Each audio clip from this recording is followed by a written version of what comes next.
Fawn, did you press record? Record. Right. And welcome.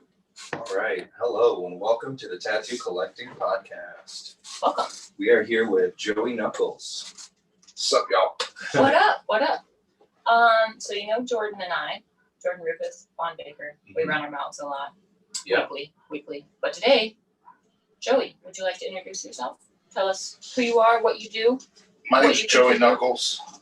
I may be the world's most renowned mouth runner. Renowned. Top-ranking amateur at best. That's why we had to get you on here. No, I'm a tattooer. I own a couple tattoo shops here in Columbus, Ohio. I've been tattooing. What are the names of your shops? Sacred Hand Tattoo Society, High Street Tattoo, and Body Language Tattoo. I've been tattooing since 2003, and I've been working at tattoo shops since like 2001. Did a little bouncing and piercing first at the tattoo shops. It was a little rowdier day. You know? How did you start? My first job as a tattoo shop was a bouncer, basically. Bouncer at the tattoo studio, Yeah, just kind of hanging out, getting friendly with the artists. I was getting tattooed at Body Language for a long time, and I was homies with all of them, just kind of hanging out. And you know, tattoo shops were a little rowdier then, and the East Side was for sure rowdy. And the guys that worked there weren't really like, you know, they were great guys, but they weren't like tough guys or nothing, you know. So when somebody come in and give them some static, I'd kind of pop up and people, they'd kind of straighten up. You know? Diffuse the static. Yeah, I chased a couple, troublemakers off and kind of worked my way in like that. Like I was kind of pricing people, and, you know, like I say, if people came in and give us static, I could kind of had a way of not really talking to them and being like, get the fuck out of here, like diffusing them, and then they got tattooed. Yeah. You know? So I was able to sell jobs, even though most of the guys there would have been like too scared to kind of. Right. So you're just like the tough, intimidating guy who I just put the point There's across. a pit bull in the studio. I just wasn't scared. You know, I grew up in tough neighborhoods and shit, so it wasn't like, you know, I was a tough kid, so it wasn't like a dangerous feeling or nothing like that. I didn't like nobody messing with my friends. Right. Yo, Came easy. You want to tip me out at the end of the night? That's cool. It's funny, a lot of art nerds, me included, like early on, I definitely needed a pit bull. I didn't have the backbone to when I worked retail, I had the backbone to stand up to somebody and say, no, this is how it is. This is what it is. I didn't write the policy. That's just what it is. When I became an artist and I was selling myself, somehow the backbone disappeared and I needed a pit bull. Like when it came time to sell my own work, or like when people were in line and like being pushy, like back in the day when I did tattoo parties and stuff, when I first started, like I needed that person there that could run their mouth, lay the rules out, be firm. That way I could just be like the art nerd in the corner, like sketching my next idea. Yeah. But it's a funny thing. A lot of creative nerds don't have the pit bull inside them. Yeah, So I was cool. a pit bull that didn't have a creative nerd inside of me. No, I learned to be an artist at the tattoo shop. You know, I was always drawing and stuff. You know, but I was more of like an asset to the shop at first, and then I kind of like showed interest, and they were like, "Oh, this dude's a hard worker," you know. And then you ended up falling in love with it, right? Well, I was already, you know, I knew I wanted to tattoo. I mean, I was like bouncing at bars and working at restaurants and stuff. And when I got they invited me to come work on weekends, I quit my weekend job. I was like, fuck that, I'm gonna be a tattoo shop, you know? Yeah. I knew I wanted to tattoo, and I drew a little bit, but nothing good or nothing. And I didn't take it seriously until I was working at the shop. Mm-hmm. And then they had me doing like line drawings and shit for them. Nice. You know, like it was like, you know, so-and-so was doing this Cherry Creek fucking eagle, do me a line drawing, you know, and they would show me how to like simplify the drawings and shit. So little did I know, I think they were kind of prepping me. They were teaching you without you realizing they were teaching you. I think they knew they wanted to teach me, but they didn't know if I was like sane enough to break off. Yeah. You know what I mean? Like it was cool having me around and chasing off the crazies, but how am I going to be all day every year, or all day every week, all year long? You know. But you know. So how long ago? Like what years are we talking about? That was 01. Okay. And then you know, the funny thing is like what they didn't expect is like every job I've ever worked, I've like excelled at and like moved up in before tattooed and everything, you know, like, so I like took it super seriously and like jumped right in, and they was like, I just never left, you know? Yeah. I mean, that shop is body language. Okay. You know, like I've only ever worked at 3 shops in the city. And it's the 3 shops that I own now. Okay. Like I worked at body language from 01 till like 05, and then High Street Tattoo from 05 to 08. And then I moved to Philly. Then I bought High Street and came back. Nice. So solid 20-year career. 2013. Getting close. Yeah. Figure I want to do, I figure I'm halfway there on what I want to do as far as working as a tattooer. Yeah. Like I'd like to do twice as long as I've done now. Nice. But I think the second half is going to be a lot different than the first half. Yeah. I'm of the mindset, like, I don't see myself ever fully retiring. I see myself like transitioning into different ways of working Yeah. as I age and as my body does what bodies do. Look, I just started doing one a day, Mhm. like this year, Oh, really? just now. I was doing 2 a day since 2016. And that's 2 big sessions a day. That's a lot.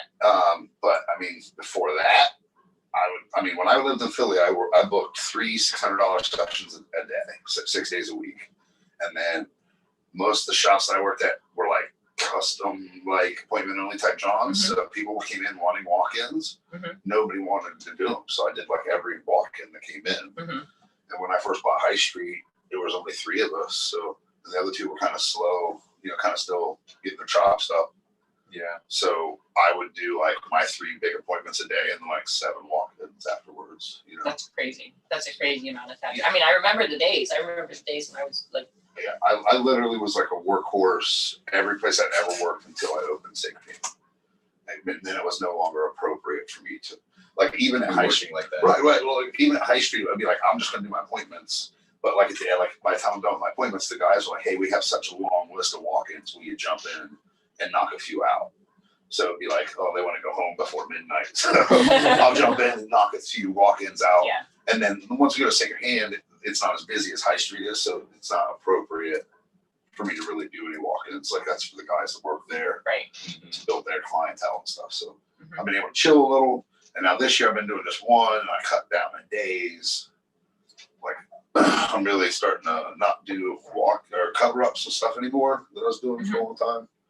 So I'm just being real selective now, but Your sessions generally like 5 hours nowadays. no, fuck no, man. You get tattooed by me for 5 hours, you were checking in a fucking hospital. I'll tattoo half your fucking body in 5 hours, man. You shouldn't be. No, I do 2-hour sessions probably. Yeah. But I do that much in 2 hours. Yeah. That's probably not visual. Yeah. Yeah. Bang You it out, cover, get it in.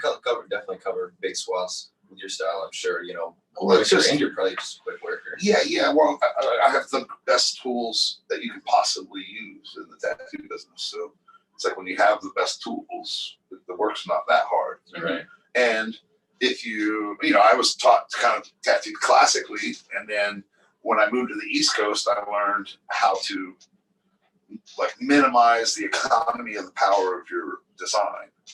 Meaning like, I personally draw really illustrative stuff and like super detailed and really, really tons of line work and stuff. And then my challenge is to then back off of that 10 times through tracings Figure out down the and down easiest and way down down the and river down with this piece. to find the clearest version of that story to tell and to make the most bold, significant look on that person. And to me, I always went edge to edge with all my color, when I first started tattooing, and I did like, I guess you'd call it neo-traditional now or illustrative or something. Columbus, we just all kind of tattooed differently. We all had kind of Derb and Marty influence to our shit. So it's like more fueled, but if I knew the rules that I know now, when I was drawing like that, my tattoos would look a lot cooler. Yeah. I think that a lot of people think they're kind of reinventing the wheel. And then when you look back at some of that work, it's not as hype as you thought it was. Like it doesn't age correctly or, you know, like your fine type. I mean, how long did it take you to learn to make a fucking circle around your points? You know what I'm saying? Yep. And not bring them to a very tapered point so the whole fucking thing doesn't swallow up. Yeah. You know, so I mean, it took me. I just learned that like last week.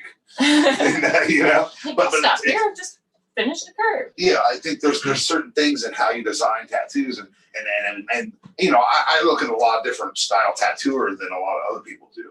But the people that I admire in tattooing have boiled down the process to where they're the fastest tattooers I've ever seen. Eddie Deutsch is my favorite tattooer. And I mean, Eddie will tattoo your whole fucking hip. Like, you know, he'll tattoo you here in 3 hours. That's awesome. And it's the coolest fucking tattoo you ever saw because he doesn't waste any time with anything that isn't needed. It becomes like a very efficient workflow. Yeah, but Like the better, the more experienced you get, the workflow should become much more efficient. I heard Also better, I'm sure. I heard this quote in a non-tattooing related art documentary a few years ago, and I really applied it to my tattoo career.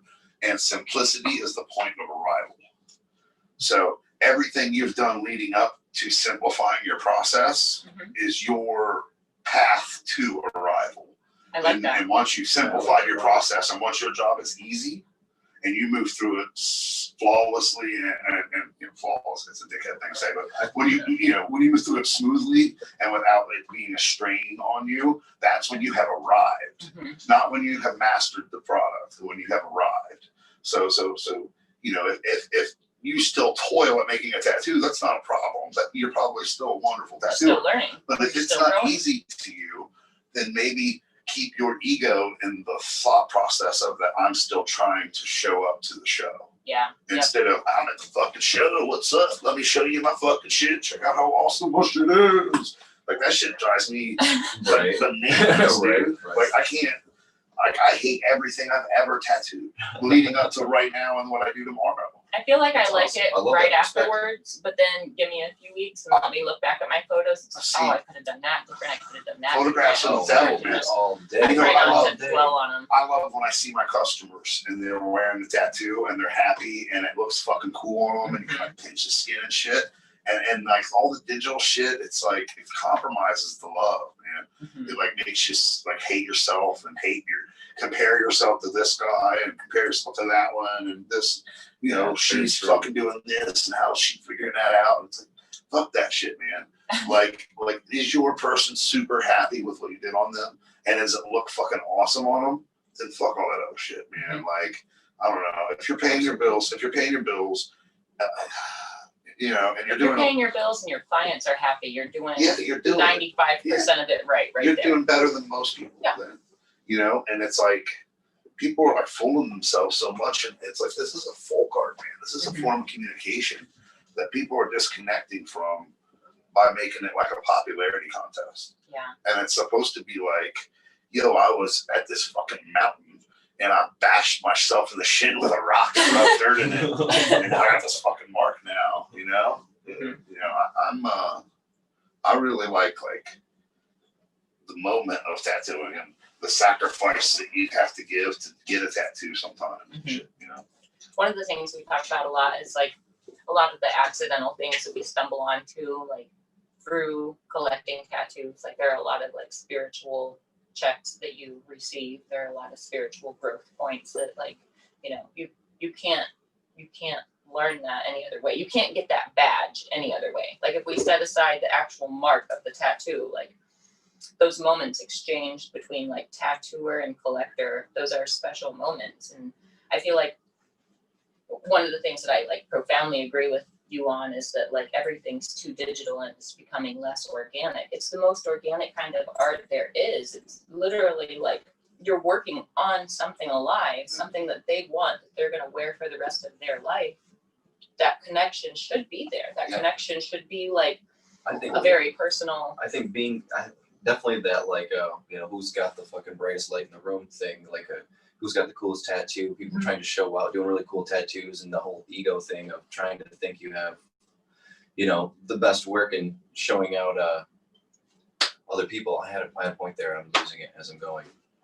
It's just not all about what the tattoo looks like. Yeah. It's the experience that you have when getting it, or maybe you want to learn something from the person that did it on you, or you admire them. You know, in my case, a lot of the people I get tattooed by is who I admire.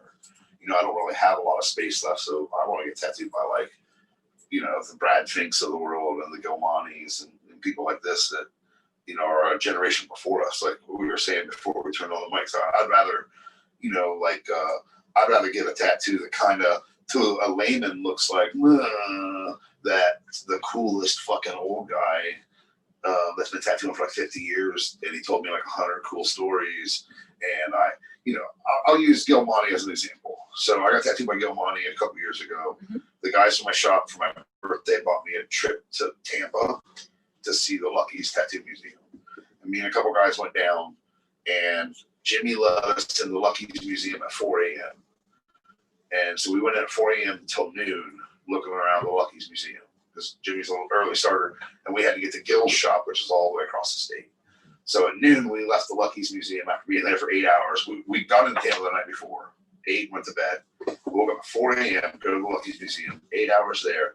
We drive 4 hours across the Panhandle to wherever the fuck Gil's shop is. I forget the city. We went from Tampa to Palm Bay, Florida. And it's a 4-hour drive. We get there, like, yeah, he gives you the full experience, you know. So the 3 of us got tattooed from 4 p.m. till 6 a.m. the next day. Oh, shit. You know, and then we got back in our car and we drove 4 hours back across Tampa, checked out of our hotel room, got on a plane and flew home. It was the most brutal experience of my entire getting tattooed life. And I wouldn't trade it for fucking anything. That's awesome. You know, I threw up in the parking lot. I was so tired. Like my tattoo ended at like 3:30 in the morning. And Troy Moore was getting one. And, you know, I was like, What'd you get? What was the tattoo? Oh, it was Gilmani's skull. Yeah. I mean, Can you show it off? yeah. Well, it's on the underfold of my belly, so I gotta stand up. But this is Show like it to the camera over there. you know, but it was awesome. You know, I think that, like, that's like a pilgrimage of sorts where it's like, you got to give something up. And like, I was always told that you should get tattooed by older cats because one day you're going to be an older cat and you're going to be relying upon young tattooers to get tattooed by you because you're not always going to be hard. Your shit's not always going to be popping. That's kind of like the tattoo karma that I always talk about. You got to pay it back. You know, you got to like go and seek out the people that you admire that are maybe a couple generations deeper. I really try to find guys that maybe aren't as in demand anymore, you know, that maybe need a little bit of dough in their pockets. And you know, I get tattooed, or if they're not tattooed anymore, I buy some flash from them or buy some art from them or whatever, you know. I think that's really important because there's no guarantee how long your popularity is going to last, and there's no retirement, man. You know, so I know personally that I'm already seeing my kind of when I was, you know, working in Philly and stuff, I was like exploding in popularity, and already like me promoting my artists and pushing people like ahead of me and showcasing other people has certainly cut into. Like, imagine if you also promoted 30 other tattoo or 20 other tattoo artists every other day. Right. I mean, we're kind of like that. Yeah. Not everyone's gonna be running after. Oh shit! I found this guy. He's really cool. Thanks, man. That's like that's my job. I loved your stuff, but this guy, he's just killing it now. Yeah, he can get me in sooner. Right. Yeah, but I'm down with that shit, man. I can't do them all. And it's like, yo, man, like I try to do every kind of I always did every kind of tattoo people ask me for, you know, but like there's some things like the patterny stuff like you do, man. It's like that shit looks really cool and it's fucking awesome, but I'm never fucking doing that. Right. Go fuck yourself, man. Things look The exactly response same, from every artist. Dude walks by my stencils. Nah, dog, I'm not a technician like that. I feel it though. I feel it. I'm like an illustrator and like a coloring book guy. You know what I mean? I'm not a technician where I see like. But see, I look at that stuff and that's how I feel about that. Not in like I don't like that type of stuff, but I'm just like, man, I don't know how you simplify it like that. It's like because I'm doing things so detailed all the time. Sometimes it is like That's why it takes so much from when you're talking about the simplification thing, because it's so true. It's You know, the huge. more you can simplify things, it does help your process. It helps. So when you jump into something, it's that much easier each time, and you have that. And 10 that years later, the confidence with it. tattoo looks a million times better. And so when I look at like your stuff and things like that, I'm like, it's awesome because you can see how you've mastered the way you do things, and so you know how to just like the way your own way of doing things is like you've got your way. So you probably jump into your tattoo and you can get a big fucking thing done in 2 hours like that. For me to get something this big done, take me 2 sessions. You know, just the way I layer and all that, or just the dot work, dude, takes so long. Yeah, So fuck there's that too. Jesus totally Christ. different things. I'm like, man, I would just like would envy so bad being able. I wish I could just like 2 hours. Like if I had 8 arms, I could get something done that Yeah. quick. But A lot of it's, again, I never really worked in a style, but a lot of it's just kind of how many tattoos I've done too. Mhm. My mileage of tattooing is super long compared to like. The mileage. I like that. Yeah. That's a good way to so the word it. wisdom and like memory, Rather than how like muscle long. memory of doing things, Yeah. just the mental memory of like Yeah, how you're just gonna like- go about something and jump into it. Yeah, here's how I do this. You know what I mean? Mhm. Um, That thing of arriving as opposed to like, trying to get there and being, how am I going to do this or anything? It's like, oh, well, let me think about it a little bit, but, I know that these are the way that I do things. And Zeke Owen called it the efficiency of movement. And it's like the less you're spending fucking around and looking at shit and all this and moving all the way across here to grab something, all this shit. Like you want to be, I Bring set it up. close. I have my tattoo right here, no matter what body part it is. I have it right here, and then I go boom, boom, boom, boom, boom, boom, boom, boom, boom. My 1 hour timer goes off. I stop. Take a break. I sit back down. Boom, boom, boom, boom, boom, boom, boom, boom, boom. Hour timer goes off again, and they're like, I'm ready to go. I give up. I am ready to go. And it works. And as I've gotten older too, 3 hours is probably about as long as I'm comfortable tattooing somebody. Mhm. My core will start hurting. Or, your like my back. Yeah. From engaging my core to protect my back, my core will start to kind of cramp up or ache. So it's like, at 3 hours, you're probably not getting the best of me after that anymore either. Yeah. So it's like, I'm not trying to slap shit on just because I $100 or, you know what I mean? Like, if it's depending upon me making a couple $100 more bucks or you getting a better, like I'd rather you get those first 3 hours 3 times. Instead you struggle Then in you those struggle last 2 hours exactly to twice. be like, oh man, I'm done. I want to go home. But all right, Yeah. I can do this. Luckily, when you move quick like me, people know you're there. So it's like in 2 or 3 Know hours, you're they're like, fuck. I know, right. Lost a lot of blood. That's I'm ready to like fucking it. go. I love I like it. about the way that guy worked. Like I'm on 2 days we covered my entire fucking back. He's fast. And But It's he's so very fucking delicate. fast with a style that like I take my time with it. And I go fairly slow, and I feel like most people that do bio kind of like But take he's their so time and versed layer in things, it and he compared just to us. Yeah, covered but huge swaths with like a fucking 7 mag. again, it's not. I've never watched guy work. I know the stuff obviously, but I would assume with any efficient tattooer, they just know what they're going to do. It's like watching Marty work. Yeah. Like it's totally different The subject wisdom's matter, there. but it's like the intuitive way that he moves. I know See, you've I think- watched Marty. See, But Marty, it's like to me, is watching like Marty almost work. the opposite of all that. Like he's still efficient, but like he's so like he's painting. It's graceful. It's not stressed at all. Guy is very much like Not that. 1 second of his tattooing is labored. I feel like not 1 second of anything that Marty does is labored. That's what I imagine for I sure. think- When I see him, he seems pretty in the moment. I think he's a real wizard. Like Oh shit. I really think he's a wizard. Yeah. Like I got a big wizard tattoo I'm probably in my 15 I'm Nice. sure of it. I used to joke Every about day it, but I'm we sure mention he's a Merlin. wizard. Yeah, when he first came out of retirement, me and Giovanni went and got tattooed by him right before I moved to Philly. Nice. And we got big wizards. He did a wizard looking in a crystal ball with a castle in it. And he drew the circle and like the top of one of the castle buildings and 2 eyeballs and like a couple sausage fingers. Then just one with a mag and wow. And then before you know it, there it And is. It's fucking awesome. Yeah. I'm always amazed that he'll pour out like hot pink, yellow, and purple, and somehow it's like the whole rainbow of colors. Like, how? Yeah. How? So I see Marty as like the opposite of how I tattoo. You know, I tattoo like mowing your lawn. Yeah. You know, I like have my design, but then I'm like, all right, well, here's how much of it's gonna be solid black. You know, so I'm like, you know what I mean? I don't have any fun until all the flats are done. Mhm. You know? Yeah. And then for me, after the flats are done, it's like, zzz, zzz, and then you're fucking done. You know? Maybe throw a couple dots on there. You know, some wild, I'll be crazy. So a pretty systematic way of going about your.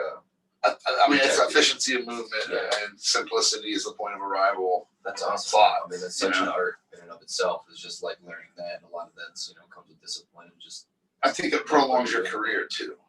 You know, to work in a street shop environment as long as I have, I think you have to have a plan to keep your career moving. You know, you can't just sit and wait for it to come by because it's going to like vary so much. You know, so I like always exercise to keep myself in the chair and things like this. And try to keep, I'm like a sugaraholic. You know, I like eat candy and smoke weed all day and fucking that. So I had to work out. I had to not be heavy. You know, I was heavy for a long part of my career. And I mean, in my 20s, I was heavy and tattooing was killing me. In my 40s, I'm in shape.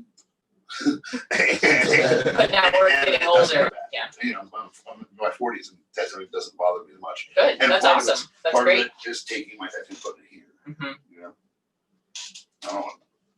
Yeah, I feel like keeping our setup nice and close to us is a back saver. Yeah, honestly, I don't mean to plug it, but Dirt's fucking little. Fuck the Dirk little, shit, the little man. trays. Man. Fuck The his little shit. trays. Yeah. Fuck. That guy. That motherfucker got That what we're guy. talking about. But I just say that because We love that's Dirk. We all love simplified. That's simplified my processes. I just keep everything right. I don't need to turn for anything. I maybe got to do like a 40-degree turn for everything. Mhm. I keep. You guys got I do- tattoos from Derby yet? I haven't. I want Derb to do the palms of my hands, maybe like my fingers. But I just imagine like a nice clean line. Like they're not gonna be colored or anything, but I got a piece of stony flash from him. I feel like I should get a stony piece. But like higher up on my list because I want to collect from Marty. I keep bouncing around ideas that I want Marty to do for me. Water. I mean, you've seen my work. With water. Like, I feel like if it wasn't for Marty working the way that he does, and I say this all the time, but if it wasn't for Marty working as painterly as he does and how he has for years, like that is what gives me permission to work the way that I do, to just like approach it like a painting, build my scenery, build my like sunsets, build my like water, build my everything. But like it's the way that Marty works in such a painterly way that allows me the permission to push it even further, to Sure. push it in my direction. Sure. But That's Marty's- how I felt about Guy Marty's as well. Like Guy kind of taught me that because he was the first person I was noticing that was like doing that painterly style. I didn't know of Marty's work before I came to Red Tree. I was a little isolated out in Michigan. I think the difference from my perspective, because you know, I like more of a, I don't like to say traditional style tattooing, but I like pictures of stuff. You know, like Marty's stuff gets to be like the trippy end of what I like. You know what I mean? Yeah, totally. Where that's probably like where you guys start with trippy. You know what I mean? And then you're on some like outer space shit. Right. There's like Like- the abstract side of stuff, and then like the Yeah, I'm images very of literal. things. I'm Yeah. very literal about what I dig, you know, and I'm really stoned. I forget where I was going with that. did you That's how I buy do it over and over. did you buy I know you've got a huge art collection. I know you've got a lot of Marty pieces. Did you buy the piece with the dragon that was hanging in his room? With the Viking ship. Yeah, the Yeah. Viking ship and the Nice. little artist down in the corner daydreaming about No. this, daydreaming No, about I don't that. have that one. I have it's a dragon fighting a Viking ship in ways. It was in his booth at the old Red Tree. Okay. It was actually I was at that bio show. The Ohio Bio. Yeah, and looking at everybody's stuff, and I was like, I'm gonna go buy something, and then like the couple paintings that I was really into were already sold, And then I just got all stoned and was staring at that painting of Morty. So I was like, fuck this, I'll just buy this thing, man. It's a lot cooler than all this other shit. At least I know what this is. But I mean, I really like Biomech. I like that really stripped down. I've been really into like, you fuck with this new Chris Klein from Philadelphia. I don't think so. He does really stripped down traditional style Biomech. Nice. Okay. That's fucking dope. And like monster, you know, I like doing monsters. Mhm. And all that stuff. So. Who's the guy that's doing the almost like a very Japanese style bio? Kevin Stress. He's doing the Japanese. Are you familiar with him? I know Kevin. Yeah, he's doing I on. got him his first job in tattooing. Nice. Yeah, he started at Body Language too, right? See, Body Language has I told him like I could all see these That's maybe prolific that's where tattoos that that come out traditional there. style like bio kind of popped out. I told him to cut his dreadlocks off and go west for a He had job. and he did. dreadlocks? Yeah. What? He was like a I squatter. had no idea. Gutter punk. I had no idea. Okay, all right. But Yeah. when he cut his dreadlocks off and got a job. Actually, Look, tattoo. it's Imagine time to cut your dreads off and get serious. Yeah, man. Become a tattooer. Then grow your dreads back. Yeah, I don't know. yeah. If you're not where you want to be in life yet with your dreadlocks, I it's can't. hard to get there with them. You're gonna go against them. You're gonna go against the grain. You're gonna be swimming upriver. Oh I man. always say that I lived that life for a while and I cut those bitches off. I always say that I would take any hair, you know, because I can't grow any hair, you know. And I would be like, I would take any hair just to have hair, but I don't think I would take fucking dreadlocks. They do take work. I was I don't- telling I don't Jordan. think I don't They're think not I would- comfortable. I'm not that I guy. rocked them for 8 years. They're not comfortable. I liked them because I seen my image that way, and I was like, all right, this is the only way. You look like a guy that can have dreadlocks though, man. I don't know about me. I could see it. I don't know, man. It's a funny feeling. I mean, when you have no hair, and then to imagine yourself like with hair, and let alone like dreadlocks, Big hair. like like big extravagant like, locks, it's like gold teeth and all that. Yeah. I feel like it's a pretty drastic difference, but I could see it. Yeah, I don't I know, could man. see it. I had this kid. I don't want to tell this. I had a kid. I don't want to tell him. I got it. I'm a shit talker. I won't say anything. This kid worked for me, and he was like, had long hair, and he's like, "Yo, man, I'm going next week to get multicolored dreads put in." And I was like, "That's cool, man. Where are you going to be doing your tattoos after that?" He's like, "Well, look, you do that shit, you ain't tattooing in my fucking shop, man." I was like, "Oh, people are walking here and think we're adults." I want the respect of the neighborhood. I don't want I do got Takashi. I mean, no Takashi 6'9" working he for would you. look just like that dude. I mean, he literally Big would have man. looked exactly like that guy, the Takashi 6'9" dude. Oh, shit. shit. Oh, Yeah, we just, I'm kind of old school. He's just a silly guy, and I was like, "Dog, you can't get sillier, man. We can't." You're like, it's enough silly. Already. Yeah, I'll just make fun of you every day. Jordan and I were talking about you earlier today, and I was like, wow, we were at a party one time, and he like grabs me up by the back of my head and just sniffs my dreads. Jordan's like, I would have been offended. I was like, I wasn't. It was okay. Like, you and my hairdresser are the only people that have ever done that to me. I do things. Then I wanted to explain. I'd only be offended if they actually stunk, though. it's like I passed the don't inspection. realize how gross I actually am. You're not supposed to get this close. I feel like I But if passed I was the clean, inspection. I would have been like, yeah, no, they're clean, right? I like to surprise people. I like to have fun. I don't know. Some people call it being rude. You know, honestly, maybe it didn't bother me whatsoever. Is your wife was with us too that night. We were at Trauma. We were all hanging out together. And like, as soon as he I don't want to say forcefully, I don't want to exaggerate, but he like grabbed up my whole ponytail and was like, and like, I make eye contact with his wife and she's just like, I'm like, oh, okay. I'm cool. I'm cool. I used to, when my band would play, and this is like 15, 20 years ago, I would be like, all right, like I usually don't do this because all of our songs were like funny and a joke and goofy and shit. And I'd be like, I'd stop in between songs and I'd be like, all right, I usually don't do this, man. There's just this one of y'all just out here just kind of caught my eye and I gotta just point somebody out, beautiful, you know, and it'd be like a guy with long hair. And I'd stop and just like rub my fingers through his hair. And I was like, how the fuck you did that, dog? Shit is fucking beautiful, man. And it just freaked me. Oh, that's So awesome. funny. I always thought it was really funny. Just make people uncomfortable. Well, yeah, you know, like, I mean, like, you gotta be kind of wacky if you want to get a laugh out of people. No, that's what's up. You gotta push people's. You gotta push people's boundaries. Yeah, you know, it's not like you're trying to like totally degrade them or whatever. It's just like Just having fun. like that's comedy, man. Like making fun, being able to make fun of. I'm drawing everything attention is to this great. thing that you It's clearly not put straight time and hate, energy it's just into. like making fun of. We should be able to make fun of anything. I love all people, man. I love all humans, and what I love the most about them is fucking making fun of them. the choices fun of people, everyone. the choices people make. We could call it the art of observation, right? Mm-hmm. I'm not making fun. I'm just observing aloud. Just creating my own opinions. I don't care. They're mine.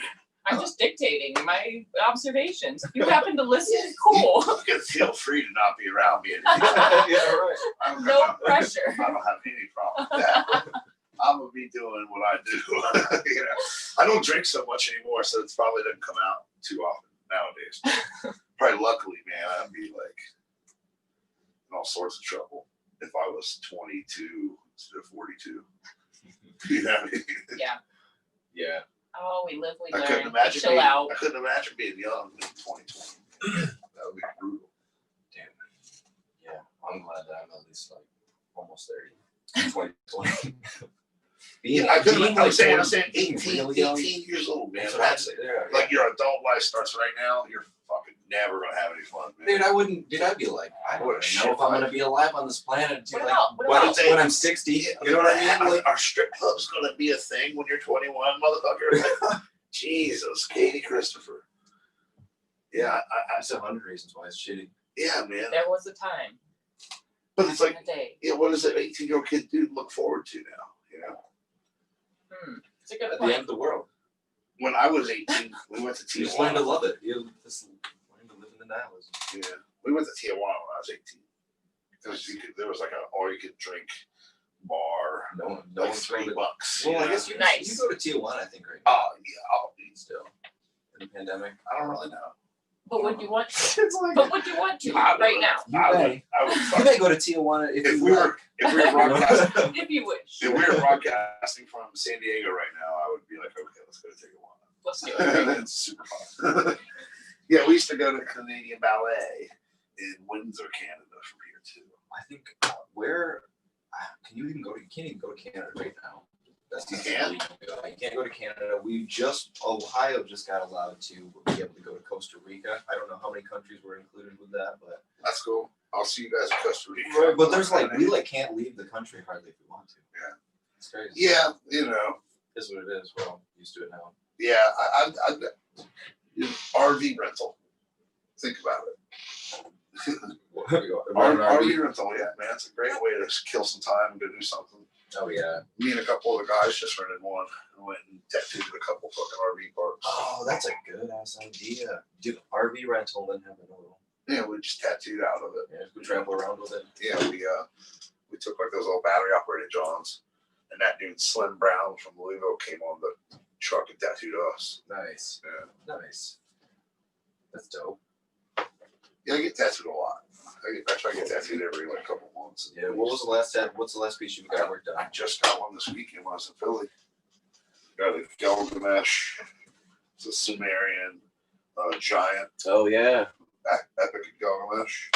Nice. Who's holding on. Yeah, I'm familiar with that Sumerian figure. I don't know much about it, but But yeah, I'm more with giants and all kinds of like Yeah, big- folklore and shit. what about Bigfoot?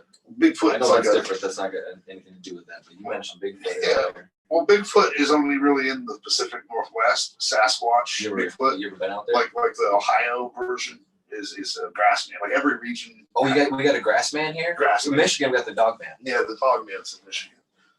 Every region has its own version of Bigfoot, you know, but like all over the world. And my opinion is that they're like the last carriers of like giant DNA, like the DNA that was made to split with terrestrial human to create the current contemporary human, like kind of slave race, I could see that. like the gold mining contemporary human. Okay. I can get into that. I can It's good definitely stuff. get into Did that. you hear about so I was just reading this in Scientific America article about how humans we fought with Neanderthals for over 100,000 years. So 100,000 years of fighting with them, like, makes you wonder if there wasn't like some like more pure-blooded Neanderthal, like a lot of like people had Neanderthal DNA. Native American, there's all kinds of Native American stories about areas not far from here.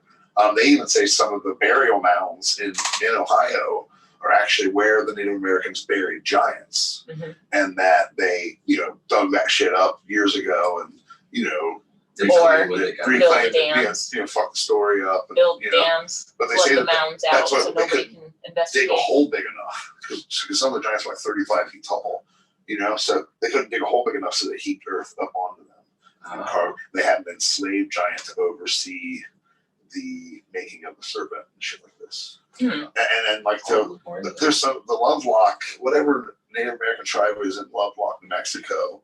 There's a story of them chasing the last of this giant tribe that's near them into a cave in Lovelock. Is this like the Kachinas that we were talking about? And they set This kind fire. of sounds like a Kachina-like story. They set fire to the front of the cave to asphyxiate the giants because they couldn't beat them in the fight. Have you ever heard of the story of the Kachinas and like those guys? So like the Hopi Native Americans in like out west. So the Kachinas were basically, they were like in Native American folklore. They like, now they'll talk about them as spiritual beings, but like in the mythology, they were just a straight up other race of like humanoid beings that lived like in the mountains, deep in the mountains. And there was a million different kinds of just like people. They weren't like, those weren't like made to be like gods or something to be praised. Like each one of those basically just like a different person or personality. So just they each were just different people, but basically like some sort of like alien type creature, but not necessarily from UFOs or anything.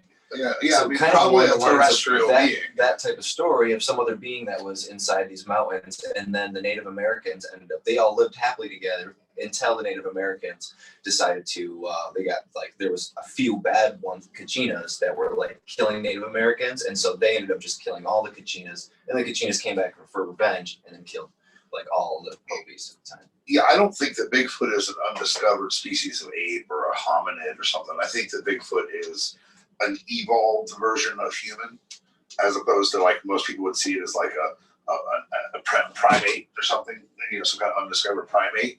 But I see it as up the evolutionary ladder, perhaps the missing link between Neanderthal and humanoid. And they're like smarter and live longer. They live like hundreds of years. You think there's like a?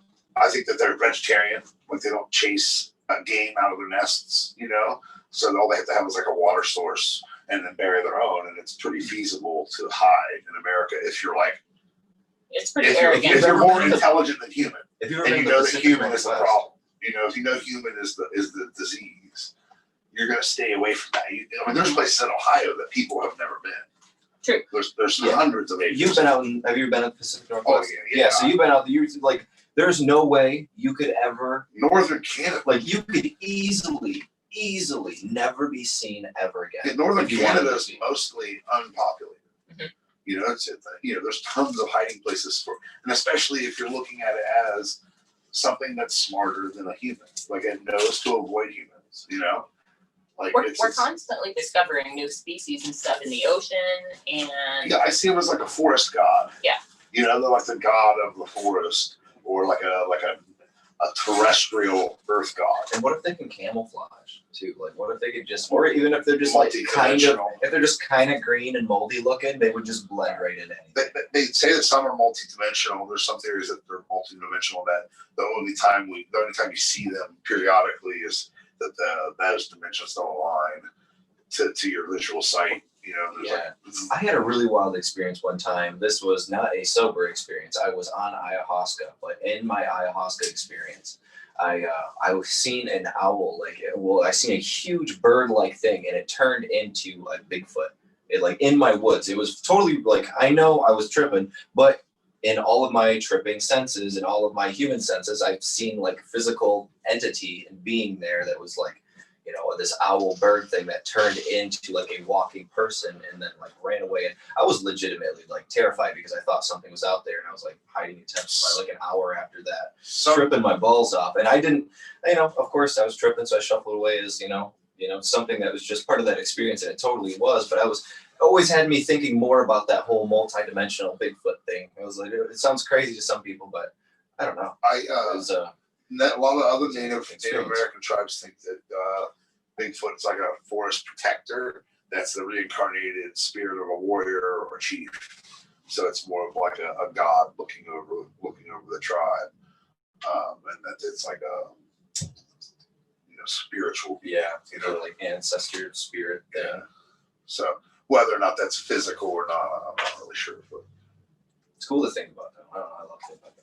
Well, if you also think of Bigfoot as benevolent, it's a lot easier to understand why he hasn't been found on it also. Like if you think of him as not like the monster that's going to go attack something, if you think of it as a benevolent thing that's going to repel from human, like it makes a lot more sense. Yeah, and I mean, if you have an intelligence anywhere near like a human does, like we do, you're going to stay the fuck away from us. I do. I try to. Far away. Right? I'm not fucking kidding. Oh, all right. I guess we should probably talk about tattoos. Talk about Bigfoot. I got a Bigfoot tattoo from Eddie Deutsch. Nice. You got a Bigfoot tattoo? Bigfoot Jesus. Bigfoot Jesus. That's great. Yeah, Earth God kind of mashup. Dude, is it showable? I mean, because that sounds dope. It's awesome.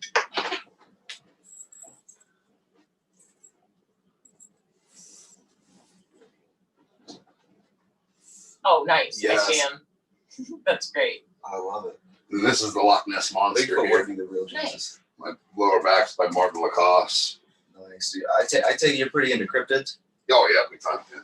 About UFOs? Just mythology and folk history and art and stuff in general. To me, ironically enough, all of that makes so much sense with tattoos. Like that shit's all so similar to me in like the folk art of passing designs down, like the Rock of Ages, or like I'm really into tattoos that have titles. Like that's what I call traditional tattoos. Like if you draw a kitty cat and it's like wonky and one eye looks stupid and you do minimal shading, that doesn't make it a traditional tattoo to me. To me, a traditional tattoo is a tattoo that has a title, like Rose of No Man's Land, Battle Royale, The Standoff, Pharaoh's Horses, these kind of things. Those are the traditional tattoos. Okay. You can do tattoos in the old school style of tattooing, which a lot of people like to do. But to me, traditional tattoos are the actual traditional designs handed down through the first. Still to these generations. Thank you. Thank you for that definition. I mean, that's literally, rad, because it's really hard. that is the definition of like traditional, and you just apply the real word to it, and not like the way people think about it, and more or less like literally traditional, handed down from other traditions. It's a traditional tattoo. People I call it folk art, but that's a way better, more specific. People say to me like, I love the idea of like calling it folk art as well. People say I do traditional tattoos all the time. I'm like, no, I don't do. Like my monsters are like wacky, illustrative. That's what I do. I'd also, if I'm tattooing traditional, I'm tattooing off of flash from traditional designs. I'm not drawing that. Right. Like if I know if you want a traditional design and I know that design, I'm going to go to the person who did that design the way I like it the most, and I'm going to do it like that. So I might put my own spin on it or something, but usually I try to keep them pretty. When I get to do a traditional piece, I try to do it like a traditional piece. Yeah, totally not. It's been a while Just since I've change actually it done completely it. to make it your own Real thing, but traditional keeping work. it traditional. Yeah, not part of like the folk style. Yeah, try to make it right. Like when I do dragons, I'm not gonna like if I drew it, I can draw a dragon from scratch, but I don't I'm not gonna draw it better than like Henning Jorgensen that has put out like tons of books. It's like I'm gonna use prints of traditional dragons. I'm not gonna, if I want it to look like a traditional dragon, somebody's like, I want some wacky 10-eyed fucking 9-dick dragon. You know, I'm like, sweet, I'm totally your dude. Then I'll draw that from scratch. Right. But if then like I want something that looks like a traditional Japanese tattoo, I'm going to go find an appropriate print and base it from the print. Absolutely. I feel like that gives it That's the tradition of doing those designs. gives it its power. Now, if you just want, I want a hand cutting through an apple, says New York City, old school style, cool, I'll draw that. Probably don't have that in Flash. If I have it, I'm going to use Flash. Right. Flash is not a bad word to me. I love it. Yeah. I think Flash, now we're in the day of the iPad, and we already talked about that a little bit, where everybody's doing digital art, and that has become like the modern Flash. We've got stamps, we've got all these tools.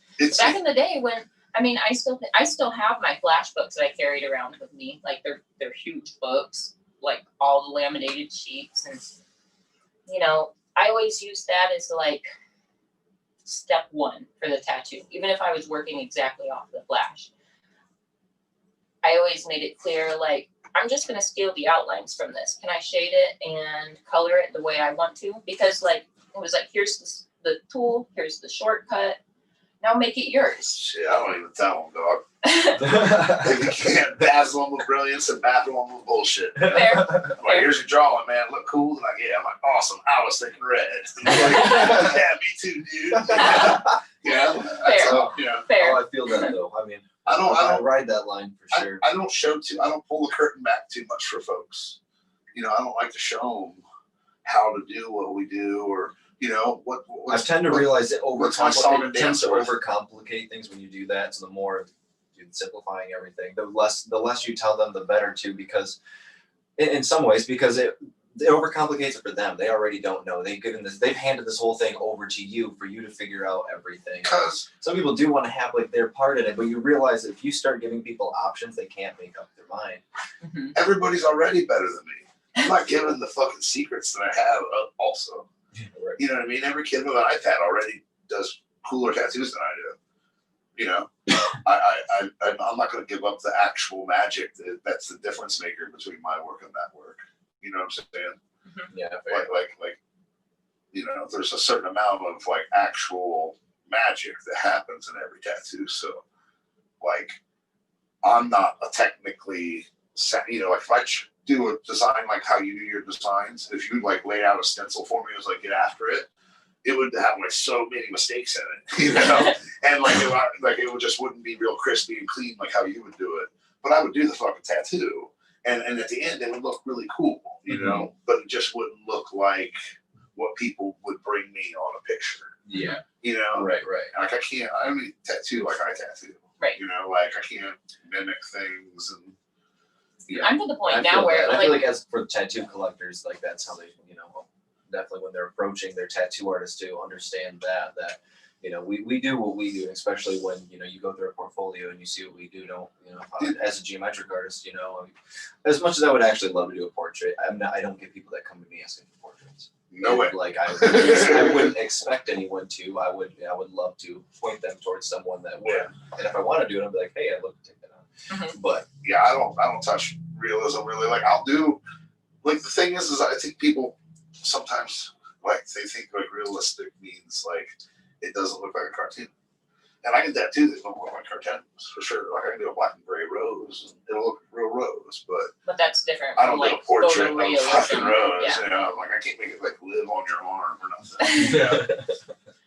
Yes, But part of that- tattoo is breathing. Yeah. Yes, it is. And it's like I can't.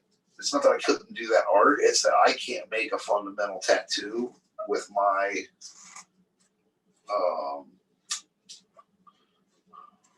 guidelines in which are in my head of how to make a tattoo the right way. You know what I mean? I don't know how to pearl a 15 color blue blend to white and have it not turn green in the middle in 5 years after they get all the sun. Right. I don't how do that. you lay that shit in Yeah. and how you put it in. Black, blue, little light Right. blue. And so I feel like bites of wisdom to pull off that are trust your artist. Yeah. Trust your artist to just do what they want to Yeah, do with the piece. If you like the general design, don't nitpick it. And as an artist, if you are an artist, there's really no point to sit and go over your entire technique with your client. Yeah, fuck all that. No way. Just like I think more simple, like here it is. This is what it is. You know, magicians don't fucking walk you through the goddamn magic trick when they're done. I like that. Like, That's I like that. great. That's good. like let's keep some of it for us. Right. Yeah. And I like that. I feel like it's almost like a responsibility as like tattoo artists as well to keep the magic because it helps the entire tattoo career benefit off of that. I feel like the faction of tattooing that I grew up admiring has always kind of said that, and kind of follow those rules. I think that even to where I'm even more open and sharing about what I do, and I do stuff like this and shit a lot more than those dudes would probably say I should. Yeah. You know, but you gotta kind of always adapt with tattooing also. You know, I can't be like, what I dig is cool and everything else isn't. Yeah. You know, because you're only gonna get 15 minutes of being correct. You know, you gotta kind of. Everyone's got their way of doing things and their interests and things. Everyone's different and all. Yeah, I'm not so ultra talented that I'm gonna command some army of people that solely are dedicated to getting tattooed by me. You know, people get a sleeve from me. If I they really encourage like my shit. clients to collect from other artists. Like, I'll help Sure. you find the awesome person to do the thing that you're wanting done. Like, and it won't hurt my feelings. I want you to love your work rather than fake it myself. I want you to love the real thing. Yeah. You know? Yeah, I don't. I try to do whatever they want me to do, but I'm just really clear about how it's gonna be. You know, it's like this time I'm gonna break this picture. Yeah. You know, like it's gonna just be what I do. It's going to be my version of that picture. Yeah, not even. I'm gonna. Like, this is going to be the inspiration for Yeah. my version Well, it's of like that. everybody idea. shows you the same 7 pictures. You know, it's like it's my job to feel the now. So, you know, I got a guy I just started a sleeve on, and he wanted like the American flag waving background, like the ambiguous, realistic flag. Mhm. Don't do that. The girl with the fucking Day of the Dead face paint. The We the People scroll with the 8 blot and the pen holder and all this, you know. It's like all these tattoos. All the things that he found on Everything that's Pinterest. Yeah, everything on page 1 Google. And there's nothing wrong with that being your inspiration. Awesome. All that shit. But I can't personally recreate those tattoos. If I printed those pictures out and traced those and tattooed that on you, it would look fucking terrible. Like that's not what you want to get from me. And I'm like, I got other guys that do that kind of work, man. You should check them out. He's like, no. He's like, well, me and you got a mutual friend, and he said you're the best, and I want you to do it. Put your spin on it. I'm like, oh shit, here we go. You know? So I put my spin on it, and I drew. You know, make it twice as good, man. well, he wanted like an AR-15 and all this kind of stuff, and so I drew like a Grim Reaper holding an AR-15 with a banner that said "We the People," and you know, I based all the designs. Yeah, I was kind of like South Ender, man. So he's like, I know. You know, he's like my brothers, kind of. Yeah. So I based all the designs kind of off Cherry Creek Flash designs, but just drawn my way. And he loved it, you know, because it's like sometimes that you're like genetically predisposed to certain designs, you know, and you're just drawn to that. And I'm not gonna force somebody into what I want. You know, because I think they should get this or that. You know? Yeah. I don't know. We've got one body, and I'd rather somebody be happier with their tattoo than I don't know. It's just one of those things where everything we do is for the collector. It's not for us. Yeah, I don't really take walk-ins anymore. So if you come to get tattooed by me, you came to me. You already know So you already should know what you're you're in gonna for. get, you know, and I'm only going to do it my way. If you want it this way, that way, I have 20 guys. And they can do those tattoos perfectly, and here you go, you know, but. It's really nice having or being part of such solid teams like we are, because like between your shops, Red Tree, and there's a couple of other shops that are like, you know, like Rich Cook's shop. Memento. Yeah, Memento's. Carrie really Aldrich, super motherfucker, awesome. Carrie Aldrich. But it's just really nice to have such you know, a family within our studios and like with each other that if somebody comes to me for an idea that, isn't my work, it's really easy to be like, well, I know somebody who's going to do it better, just go to them. Yeah. You know what I mean? Like, and I keep saying this, but rather than me faking it, rather than me faking it and working outside of my box so far that it's unnatural, just go to the person who does it every day and breathes and eats and sleep and breathes this stuff. Go to that person. Yeah, I always try to offer them that. A lot of times, like, no, I want to see what you'll do. I want you to do it. And then I come with like some wild shit. And they're like, Just know what I was expecting. okay. And then once we get it on them, they like love it, And like I got these like insane sleeves going on these 3 friends. The one dude's got it's a MK Ultra and Monarch programming theme. Nice. So it's like CIA era George Bush with like a pig face, and it's got like people with TVs for heads and monarch butterflies flying all through it and shit.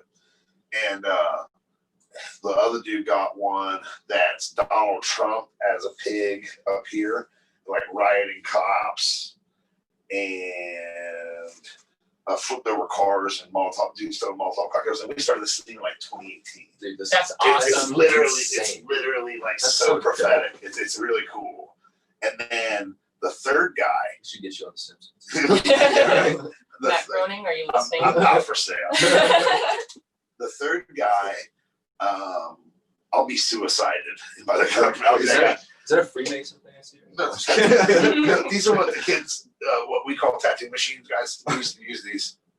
What is that? Tattoo That guns? ancient relic around your Yeah. neck? Is What that the hell really? is that? Yeah, I didn't recognize that thing. I thought that was like But some crazy prison shit. This Yeah, is what so- we call a it's a needle tat bar. gat, Tat gat. the fuck were we saying? I had a funny point. Shit, sorry. Sorry, we derailed. I forget what I was saying. Oh, well. Prophetic from. Oh. So the third guy got his sleep started since quarantine.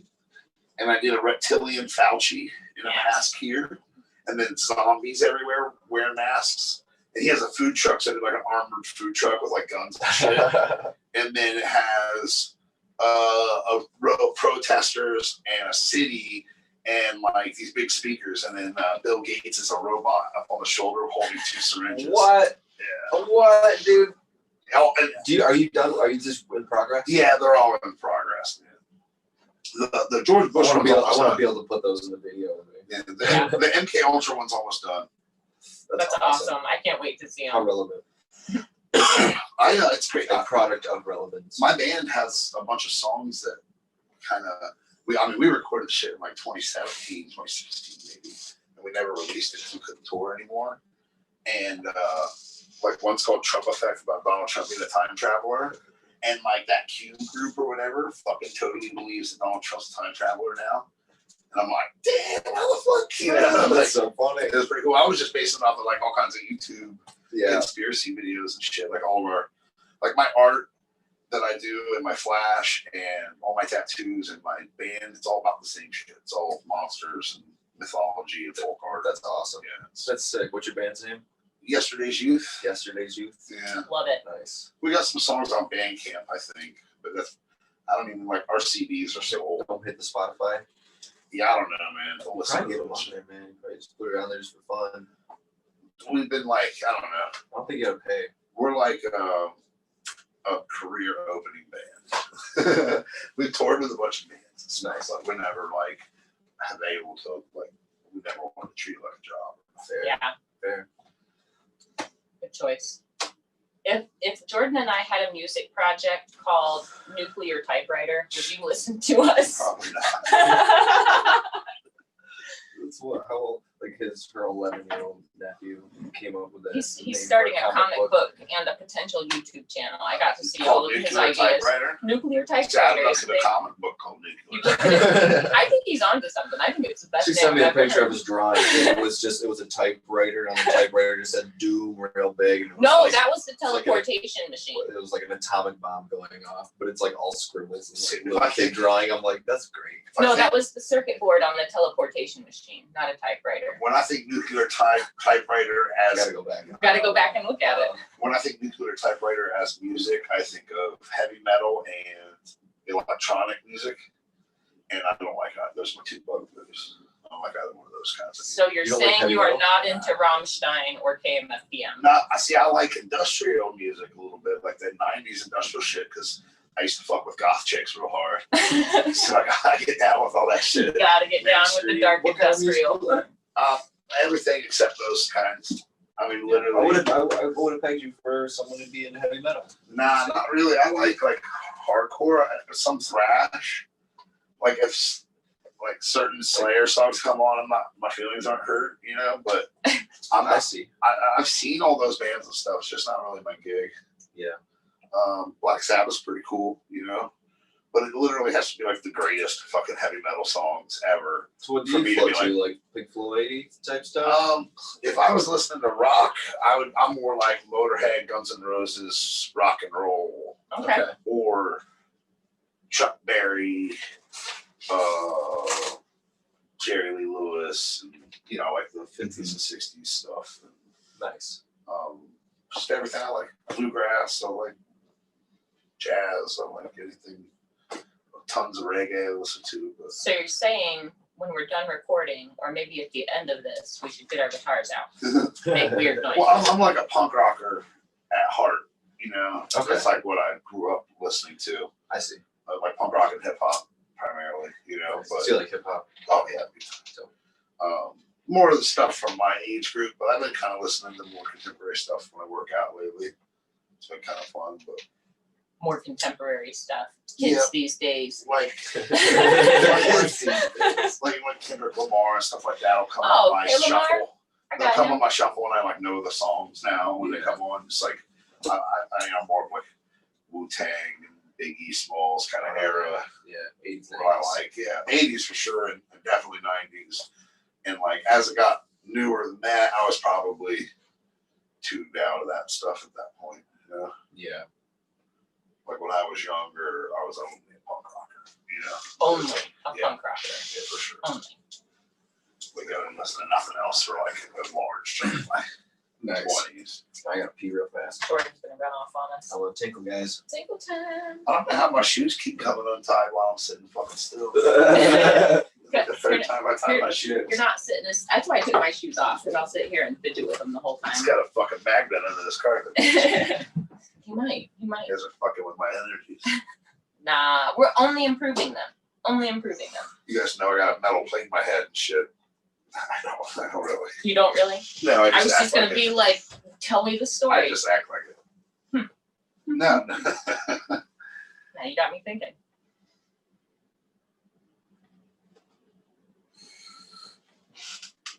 I got tattooed a couple times in New York last month. I got tattooed at Smith Street, Dead Through Pearl River Crack, Okay. and I got one at R&D tattoos from Rich Fi, Mhm. just little ones. Mhm. I just gotta get little things now. You're always gonna be collecting, aren't you? Yeah.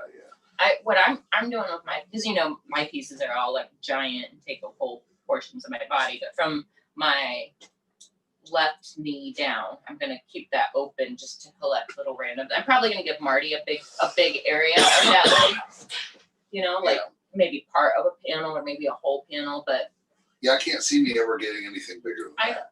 I don't ever want to be fully complete. Like, I'm kind of sad. I mean, I've got ideas for both of my arms, but with my torso being so close to complete, oh man, what happens when I can't collect anymore? My lower arms, my lower legs are getting to the point where they're kind of the age where I've been enjoying the way they look layered up. Yeah. I've been getting a second layer on this. Yeah, I've been seeing you're just blasting right over Not, things, not cover ups, well, and not even blast over.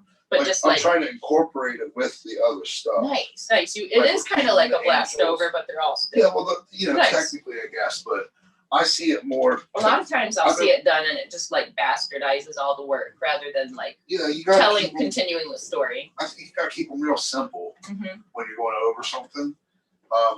But I really like this archway, how it's aged, and like the light's still shining behind him, and like when you see the light on It it, it's got actually this little looks deep purple. behind the other pieces. Yeah, I just really like me and Rich T and my guy Frank Zedek. I believe that is the same spider that Dirk just did on Ben Rice. It probably is because I On the actually Stony emailed. Flash. I emailed Ben about it when I saw him post it. But me and Rich T and Frank Zedek went out to Stoney's grave and we tattooed these spiders on each other. I was actually going to ask you what tattoo you did at Stoney's grave, so that's cool. You answered that question before I even asked it. At his grave, you did it? Uh-huh. Nice. Yeah, and then in Stoney Knows How, the documentary, Stoney talks about at the end, he says, I just hope that one day when I'm in the ground and those daisies are growing over me, that somebody just says that he didn't mess it up anyway. And so we took daisies and we put them on the grave, and it was like, Nice. you didn't mess it up anyway, man. You know, it Awesome. was a pretty cool moment. That's beautiful.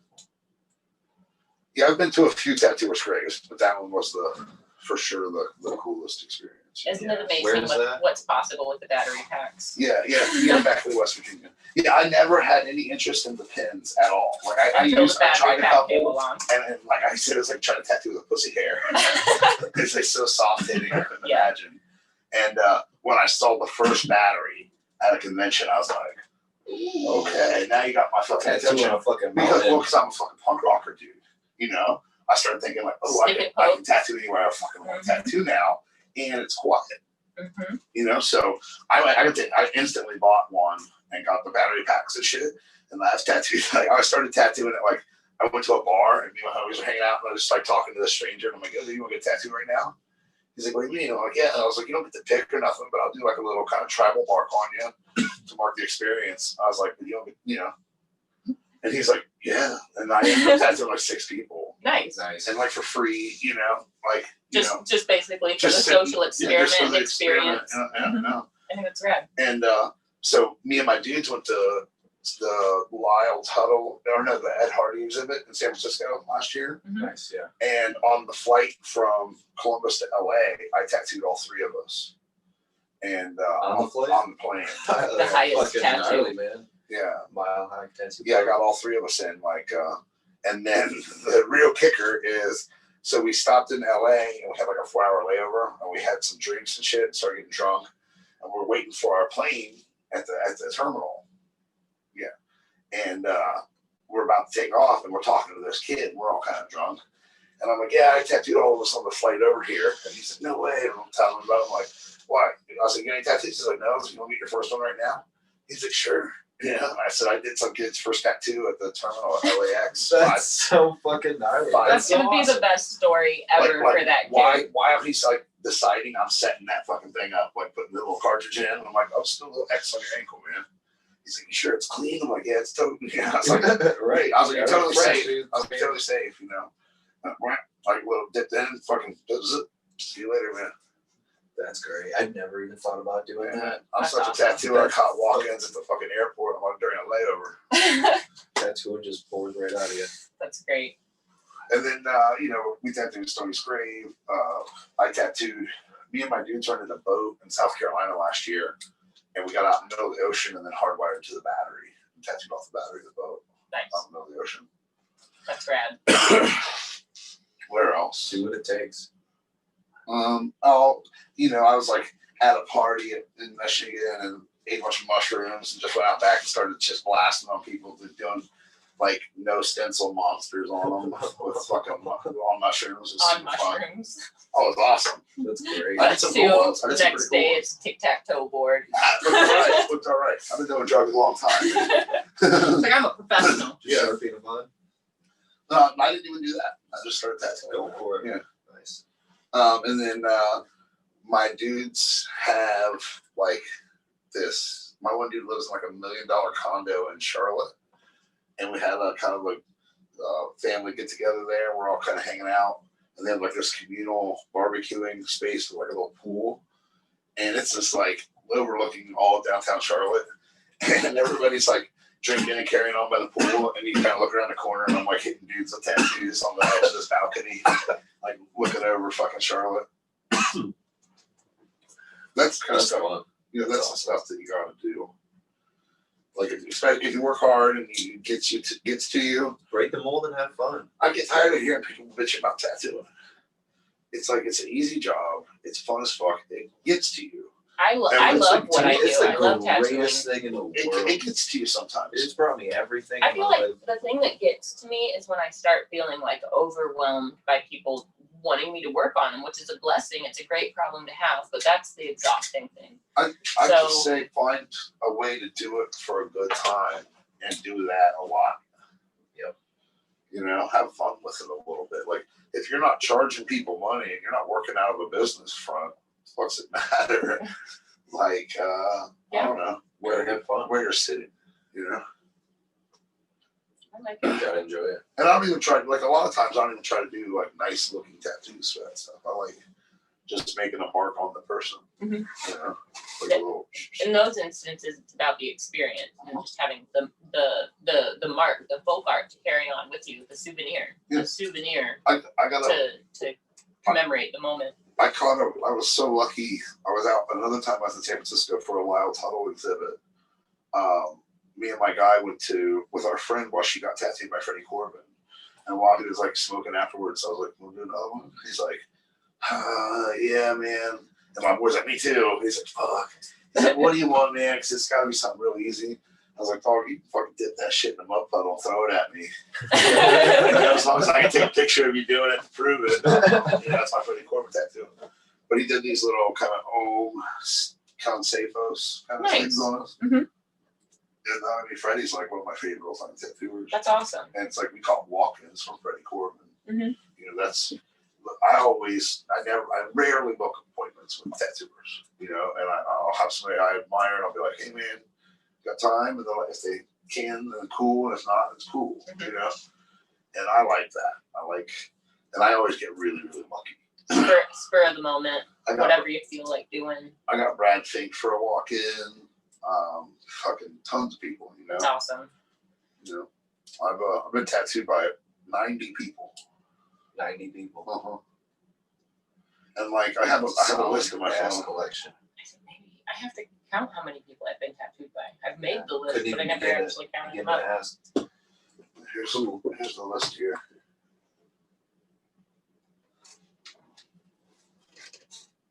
Though there are a lot of heavy Oh, hitters. Feel free. Heavy hitters in this Yeah. list. I got a big time collection. I hope my collection's like this. A few years ago, I wrote a list of tattooers I wanted tattooed by, and I just kind of started knocking them out. And then when I got that list done, I made another list. Yeah. Oh, Mhm. Yeah, that's amazing. And now, if I hear somebody's going to be somewhere, Will you airdrop that list to me? yeah, sure. Oh, come on. You might have to show me how to airdrop, but We'll do it when we're off air. yeah, cool. Yeah. We'll share that list. That's something I would like. Oh, 2 times. Nailed it. It's our day, guys. 2 times spilling coffee. I got it, Jordan. Thank you. Yeah, I think people are missing the forest for the trees with tattooing. I think they're just looking at pretty pictures on each other and not thinking about like the cultural importance of what tattooing is, you know? Like tattooing, like in my tribe, before my tribe spoke to your tribe with our mouths, we tattooed ourselves to show which tribe we were. You know, so in a way, it predates speech. Yeah, You know what I mean? Between like inter tribe speech, you know? absolutely. It's like, you know, It's another form of communication. yeah, and I mean, some argue the first form of communication, you know? Yeah, I mean, I could some definitely see it argue before speech even existed. You know, marking yourself like that definitely seems like it would probably that's be communication. one of the first ways. I don't know exactly what that timeline was, but it does seem before speech, you know, some way to mark each other for. Some argue it's the first form of art as well. Yeah. Some argue that before cave drawings there were tattoos. Yeah, There are cave drawings with tattoos. I'd love to know more about that. I bet as soon as Look up man Chuck learned how to Eldridge. make a mark, Chuck Eldridge. they Yeah, Chuck immediately Eldridge learned in to North make a mark Carolina. on themselves. I forget what it's like the Tattoo Historical Society. Chuck Eldridge is like Ed Hardy's right hand man. It's like an author and historian.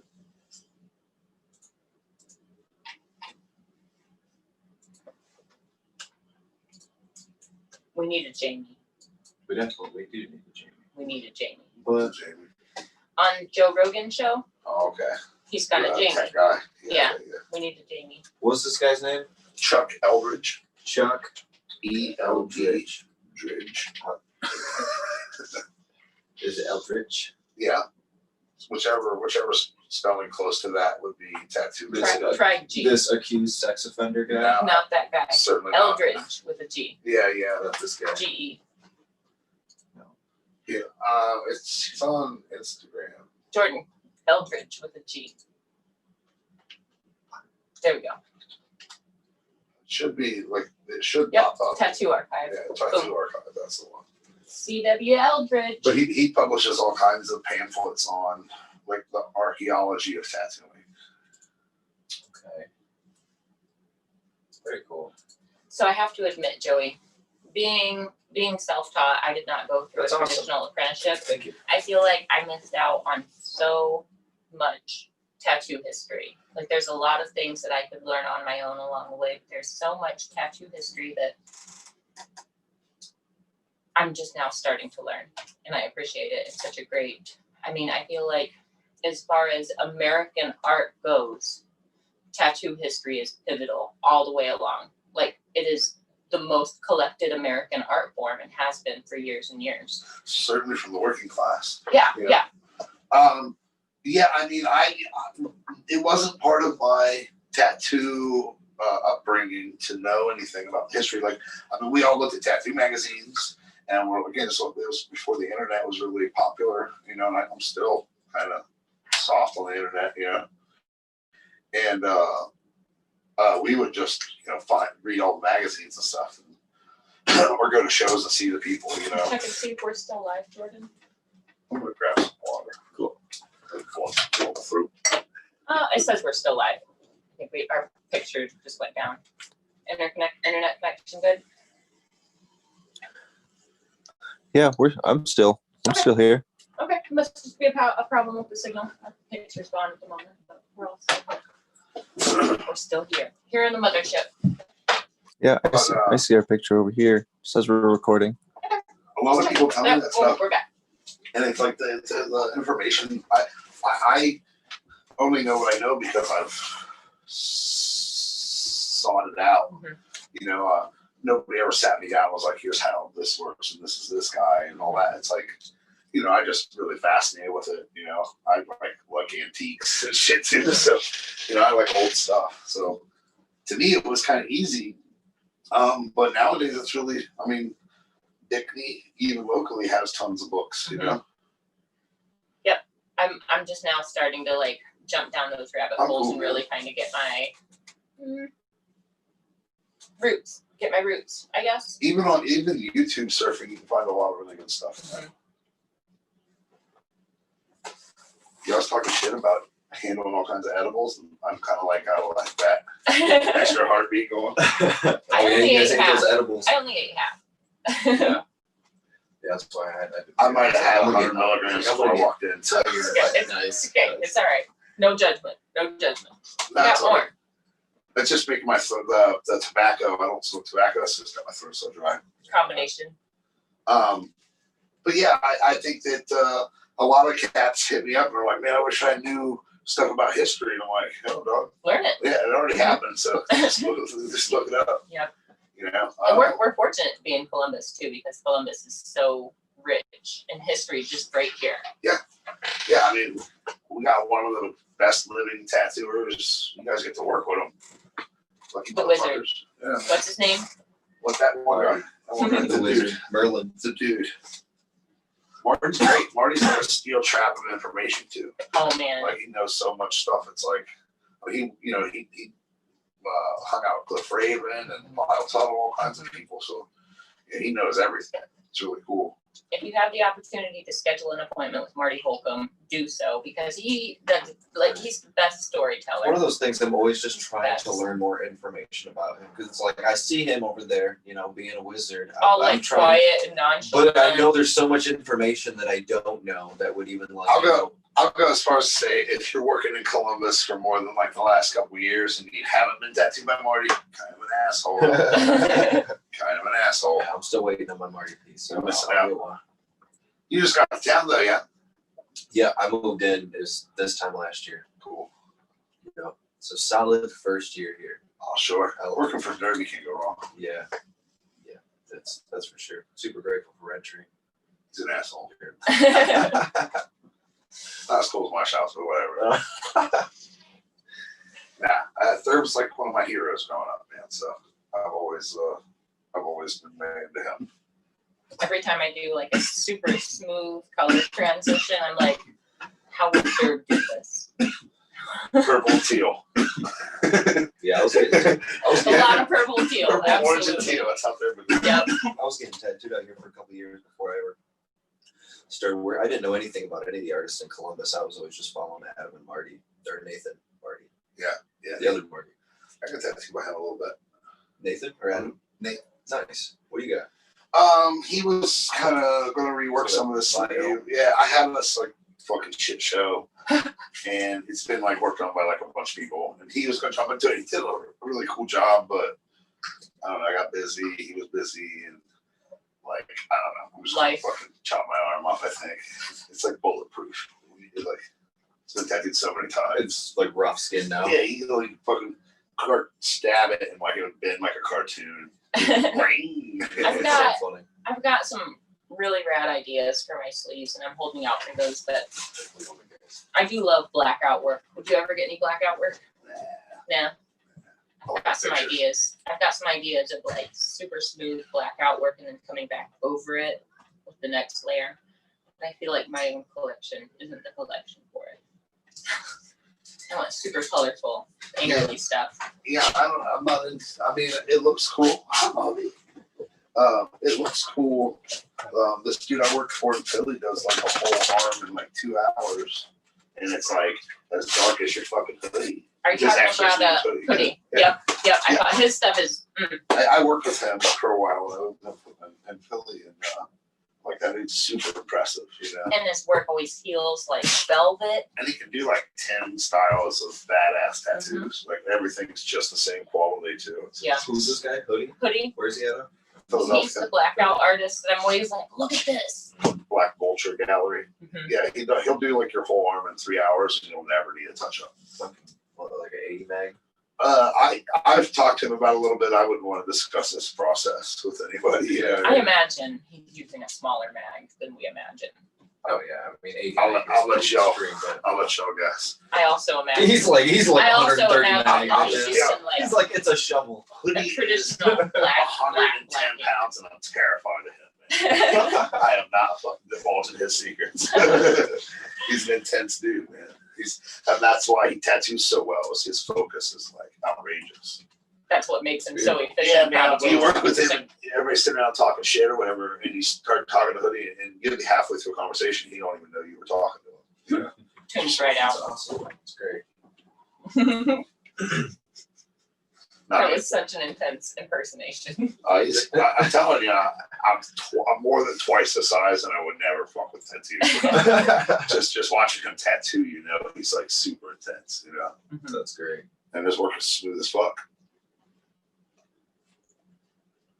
I got a little one from him, but it's a little plastic. This little, This guy here, yeah. nice.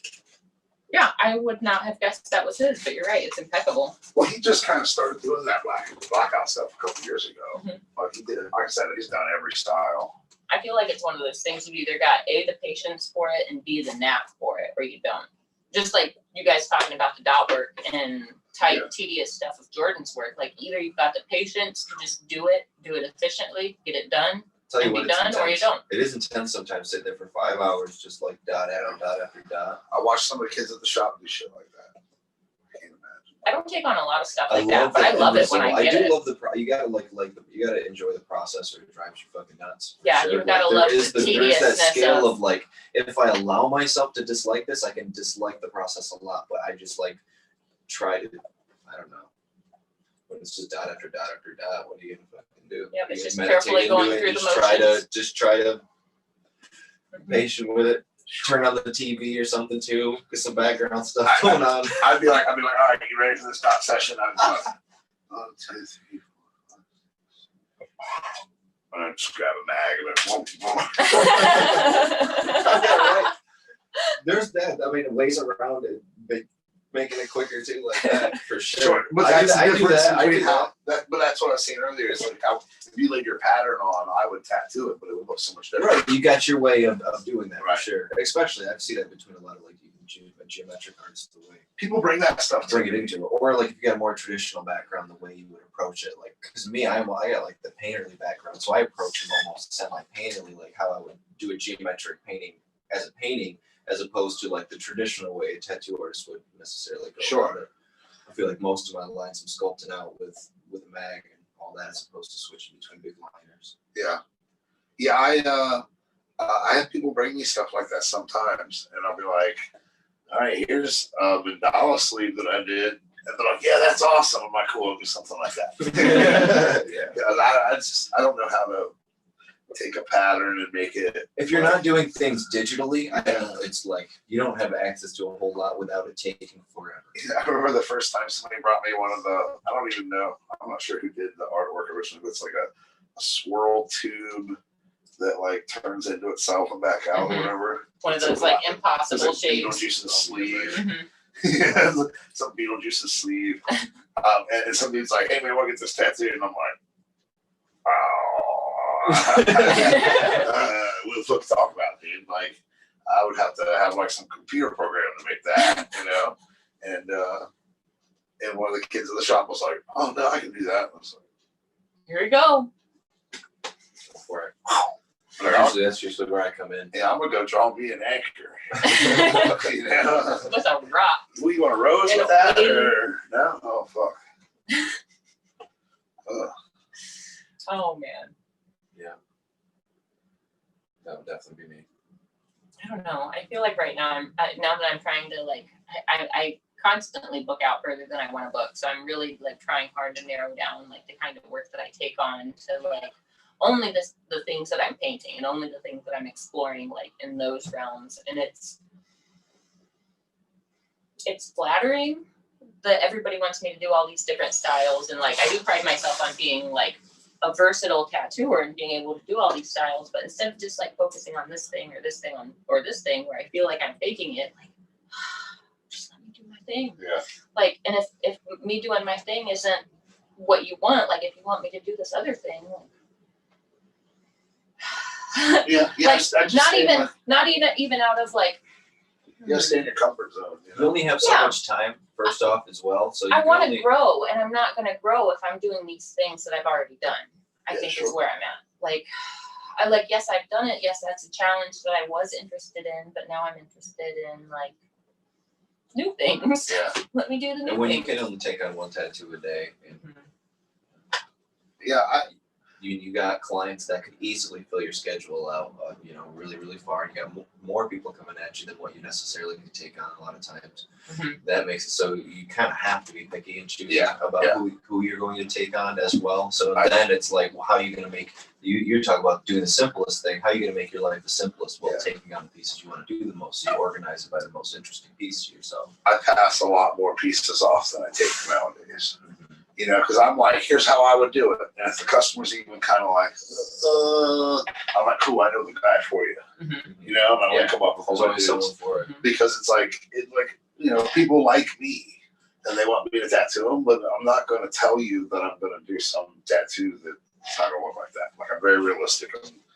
I don't really like my work all the time, so it's like, I'm not going to sell it for more than it is, Yeah. I'm like, this is a picture, some black outlines, bold shading, and, it's not going to be like a photograph, Right. or it's not going to be some mind-blowing optical illusion that moves across your body. Like, man, I draw pictures of this stuff, man. Yeah, but like you said, you consider yourself like an illustrator, an illustrative artist. Yeah. So, you're trying to tell a story, and you're trying to tell that story efficiently and boldly.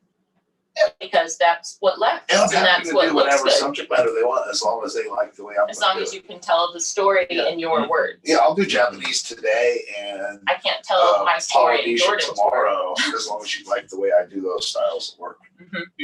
Give you the freedom to be able to Yeah. do them your way, as Yeah. opposed to like showing a picture of like Kyoki's Polynesian and being like, this is I want it to look Yeah, like this. get the fuck out of here. Yeah, yeah, it's like, man, I'll do my best if I feel comfortable doing that kind of stuff. Well, this doesn't look like his though. Yeah, Polynesian's not. Then you should go to him. Yeah, I don't know why that popped out. I did something. But I'm willing to travel 4 hours to come and see you. Well, then get what I do. If you're Or gonna just come go to me, travel get to what I do. him.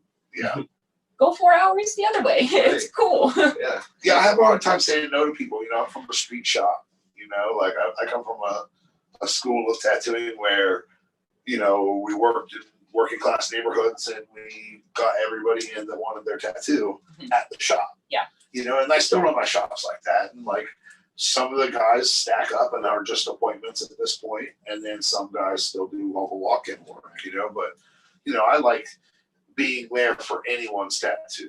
You know what I mean? If you want a little white girl cross, or you want an infinity, or you want an old school rose, or you want a portrait of Danny Glover, or you want a Japanese dragon back piece, I want to be able to house that at my places no matter what. Being in the digital age right now, I think people create unreal expectations big time for like what people want. So I feel like we have to. I can't tell the difference I between had a what's big point Photoshopped there, on I something. lost it, but Like people bring in a picture and it's like a Photoshop thing Yeah. on somebody's body part, and I'm like, I don't think that's actually tattooed, and That's so hard to tell. Like, for instance, the notorious tongue tattoo. I want to get my tongue tattooed. Do you remember that picture that went around for a while? It was like a landscape on a tongue. I don't know how many people were like, Yeah. but I seen it that shit. I was exists like- here. And I'm like, that's digital art. That's not a photograph. And like some people thought I was just like didn't want to do it. It's like, no, your it's tongue's not. not even like That's not flesh how like it that. works. hoodie Your tattoo. tongue's made of like Girl's tiny tongue. little tentacles. Like Well, if Hoodie you're does gonna spider black web it on girl's out, tongue, and it just all is like a blur. And, you know, yeah, it's like- you just barely see it through the taste buds. It's not crisp like on the rest the of skin the is skin. not like normal skin. It's just it's like fur. Like it's just little furs that It's are weird. connected It's to like, each other. you Like know, they're muscle Hoodie fibers. tattooed the weird. fuck out of this girl's tongue. And, it looked really cool when she got it done, but you know, of course, it Couple months later. Yeah.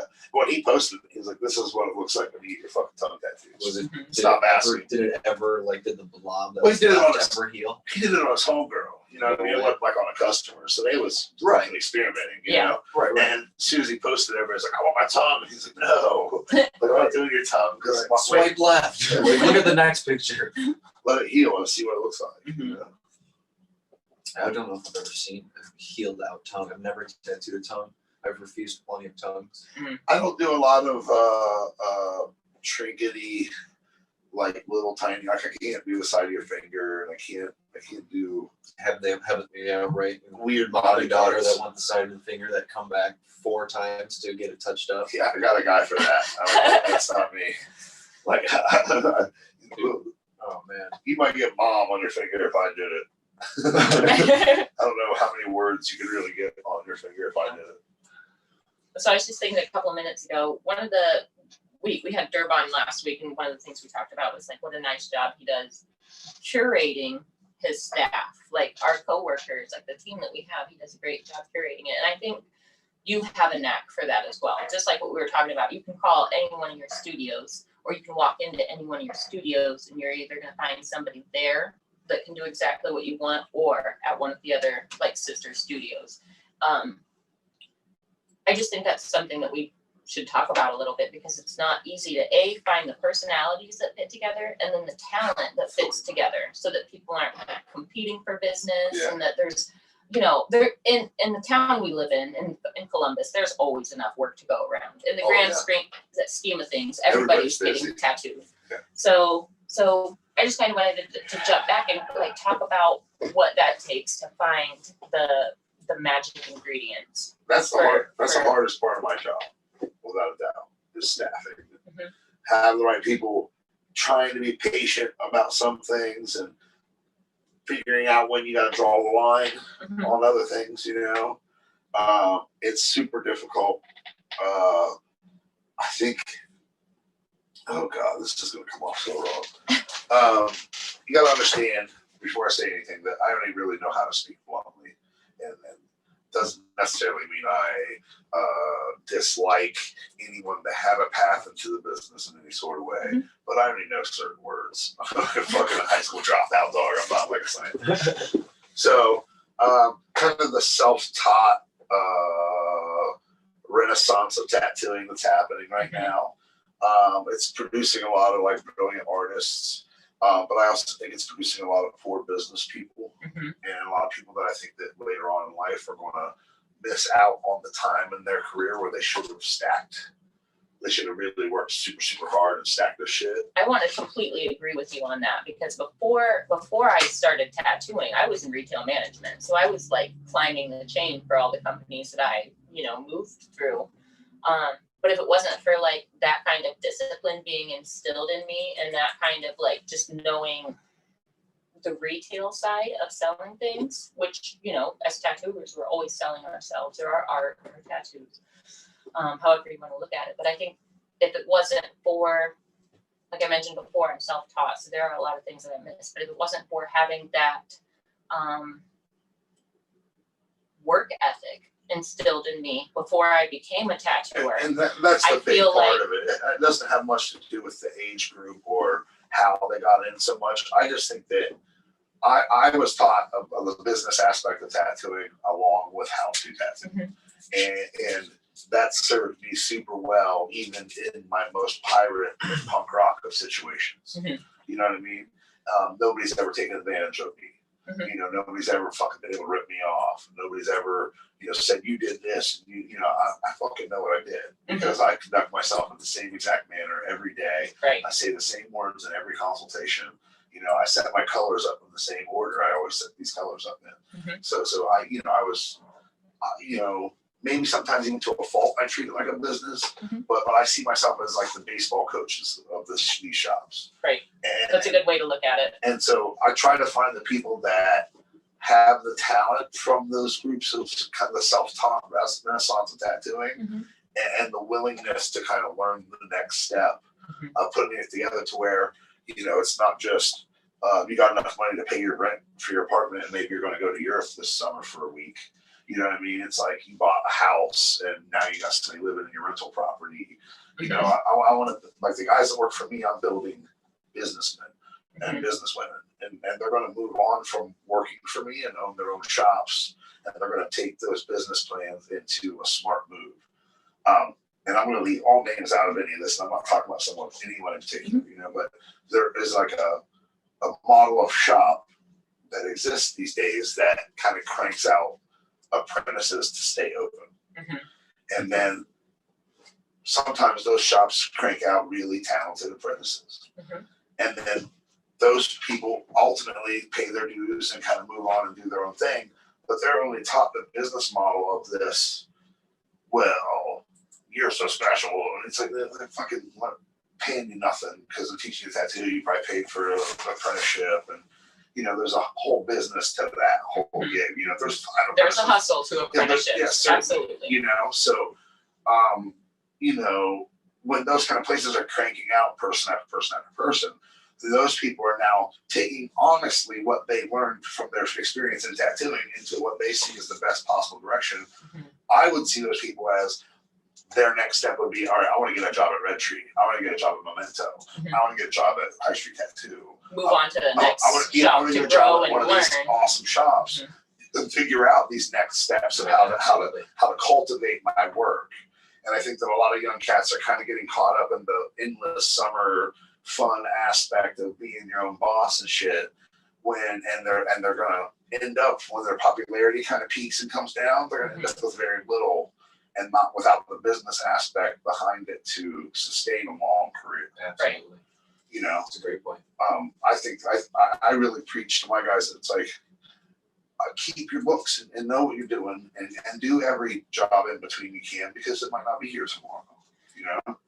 Yeah, this year's been a lesson about that for sure. big This time. year for sure. Yeah, my has guys been in a my lesson. shop, anybody that was like kind of getting run down, like after everything, they're like, fuck this, you were right, dog. Because I'm like a doomsday guy. I'm like, Yeah. it will happen one day.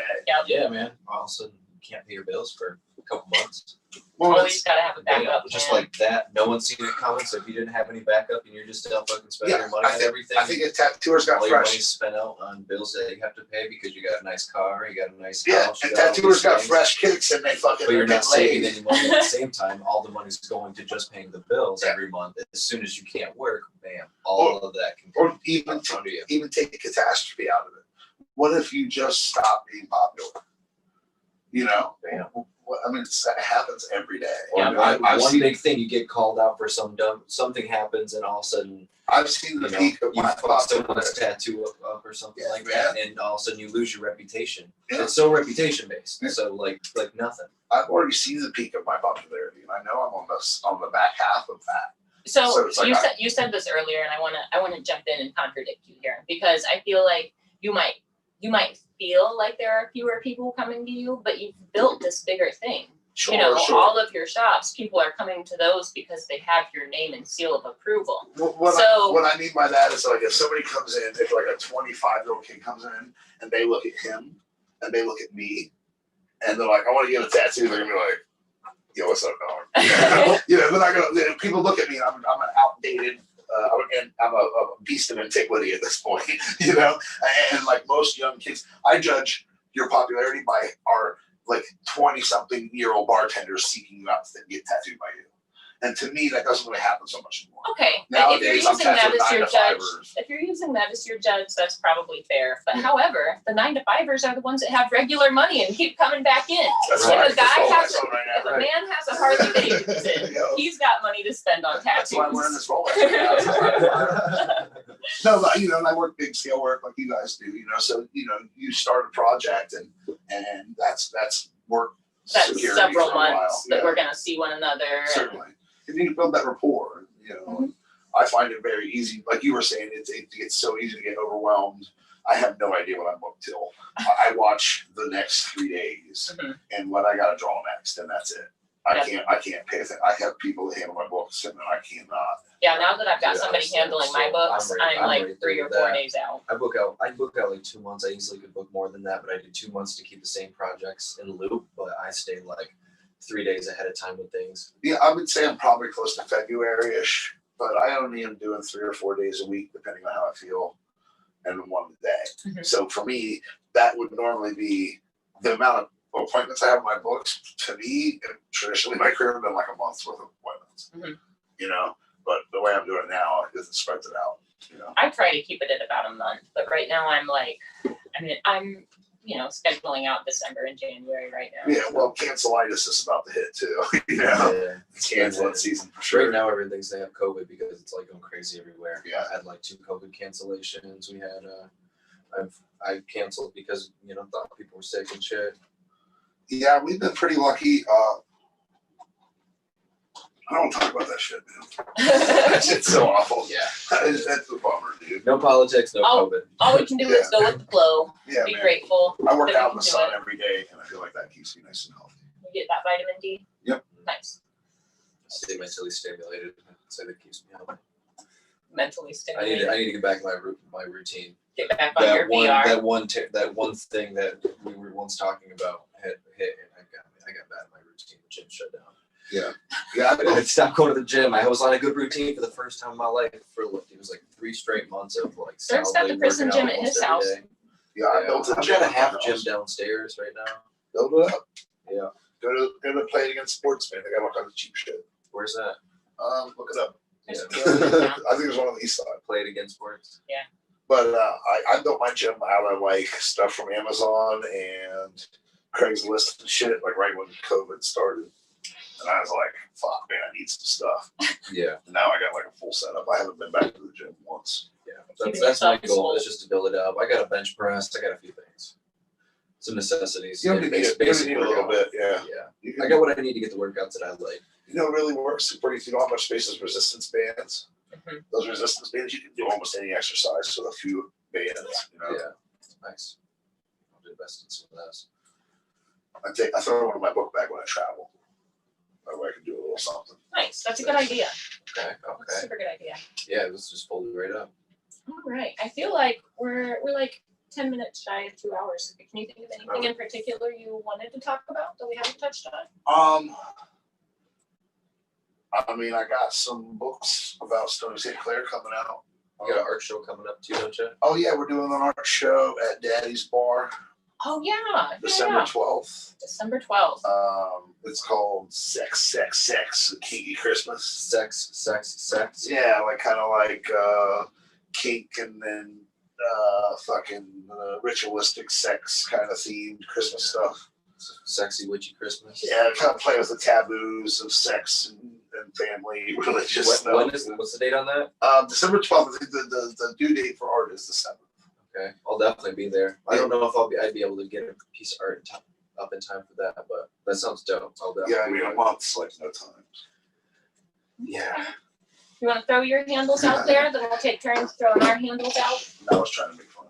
I texted everybody. He's like, I'll try to get some. I was like, motherfucker, you got a month and a half. I had to fucking throw something together. Oh yeah. I mean, he could just like send lazy you some asshole. shibari photos. Like just frame up some shibari knives. Something. Boom. I don't know. That's funny. I relate to him though, because I'm like a month. I'm like, that's nothing. Nah, man, yo, I look at painting. Things like, things just take me so long. I got so many projects. there are two stacked types up. of painters, right? So one painter finishes one painting like every once in a while. And like, oh, this is like my baby. Look at my baby. I love my baby. I'll never get rid of my baby. I need like $1,000 for it. And then there's painters like me that like crank out a lot of little kind of like not really little but quick stuff. Like I paint watercolor. Mhm. I do my monsters in acrylic, but I work very loose, you know, and I can get a lot done quick. And I'm like, I run an orphanage. I'm like, get these fucking paintings out of this fucking house. Yeah, I'm trying to like, Fair. I baby mine, so I'm on the baby side, right? I just take too long. yeah. I take too long when it comes to painting. I do love being really free and just getting things quick, but it's hard for me to get a vision down. Like if I'm trying to solidify like a actual something and like have like a make it something as opposed to just purely abstract. Yeah. Takes me time to refine. Mine's more getting the idea out than necessarily like Refining. Yeah, I Detail. I just don't paint that complicated of stuff, you know, so it's not like very deep. You know, I'm like, yo man, I just gotta get the idea out, you know. It's like impossible for me to call things done until like I get things the way my mind has to see it. Yeah. And like that's where I'm trying to get to more of that simplified process. So Yeah. just like simplifying my own technique.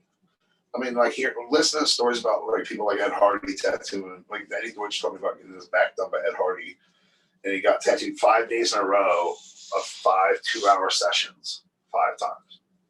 So he did 2 hours a day, 5 days in a row, and he went back 5 times and got that done. I don't. Would that be easier than 2 days, 5 hours each? I go 2 days, 5 hours each. 2 days, 10 hours each.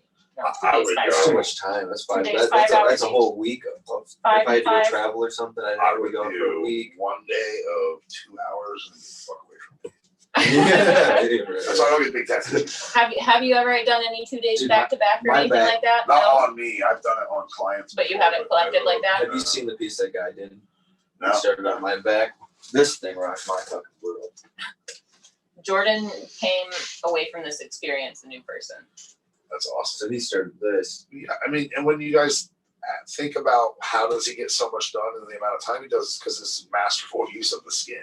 Absolutely. It's not where he Great- puts the ink; it's where Great he does word it. choice. Exactly. He knows just right where to get those shadows in there, exactly how the eye's going to be able to see it, and then know that he can come in with those lights. Well, later. that's the Yeah, skin Japanese tone, approach yeah. as well, and that's the American tradition approach as well. Again, that goes right back to the simplicity. Mhm. You know, he already knows where he's not going to tattoo, so now all he has to do is fill in those spots that he is going to. You know, Yeah. like I think I wish I could watch him. the more I've understood about tattooing, like the first real hurdle was creating actual black. You know, and then now it's been learning skin tone correctly because I'll always overdo it. Yeah. Okay. Like the skin show through, like letting Yeah, that, you gotta that let that shit skin breathe. breathe. Yeah, make it more graphic, make it pop more. Yeah.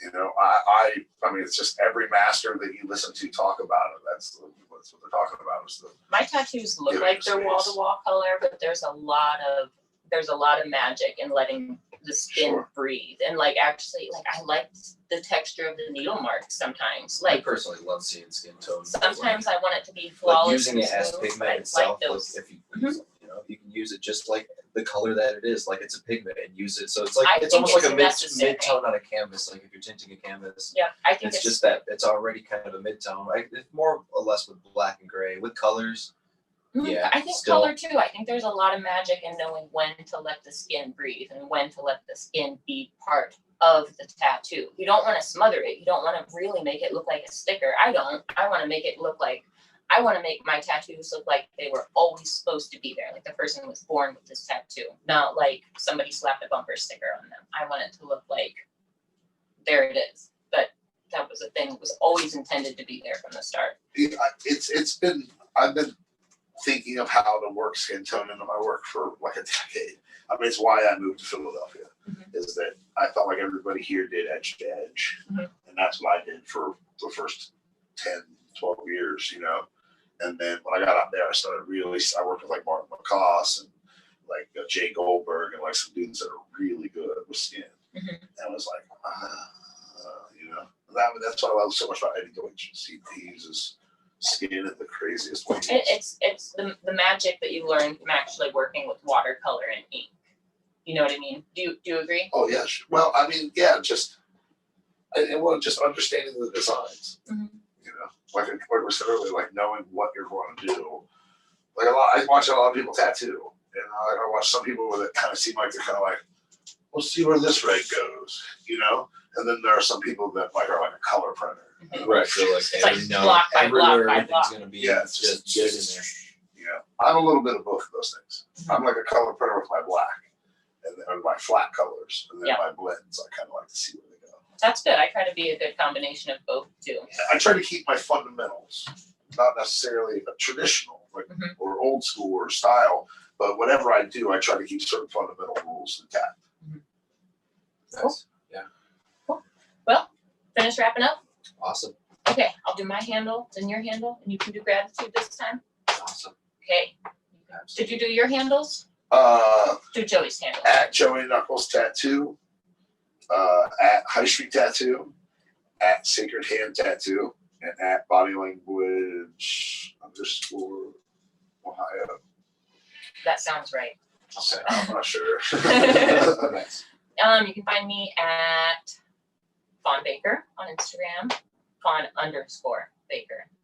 FawnBaker.com. And then Jordan? You said fawnbaker.com. FawnBaker.com. Nice. At Jordan Rookus, you can find me at Jordan Rookus Tattoo on Instagram, or you can find me at www.jordanrookustattoo.com. Thank you for joining us on the Tattoo Collecting Podcast. Again, we give gratitude to all of the people that make all of this happen. Who are those people? Our clients. Each episode, all of this is brought to you by our clients. Without you collecting from us, we wouldn't be able to share this with you. So. Thank you. Without you, there would still be an us. There would just be a different you. Yeah. Yes. All Any last right. words, Joey? Nah, man, be excellent to one another. I like that. Be excellent to one another. I like it. Love yourself. Be excellent. Any questions or anything No. from internet land? Oh, okay. Sandyland? Well, thanks, guys. Thanks for joining.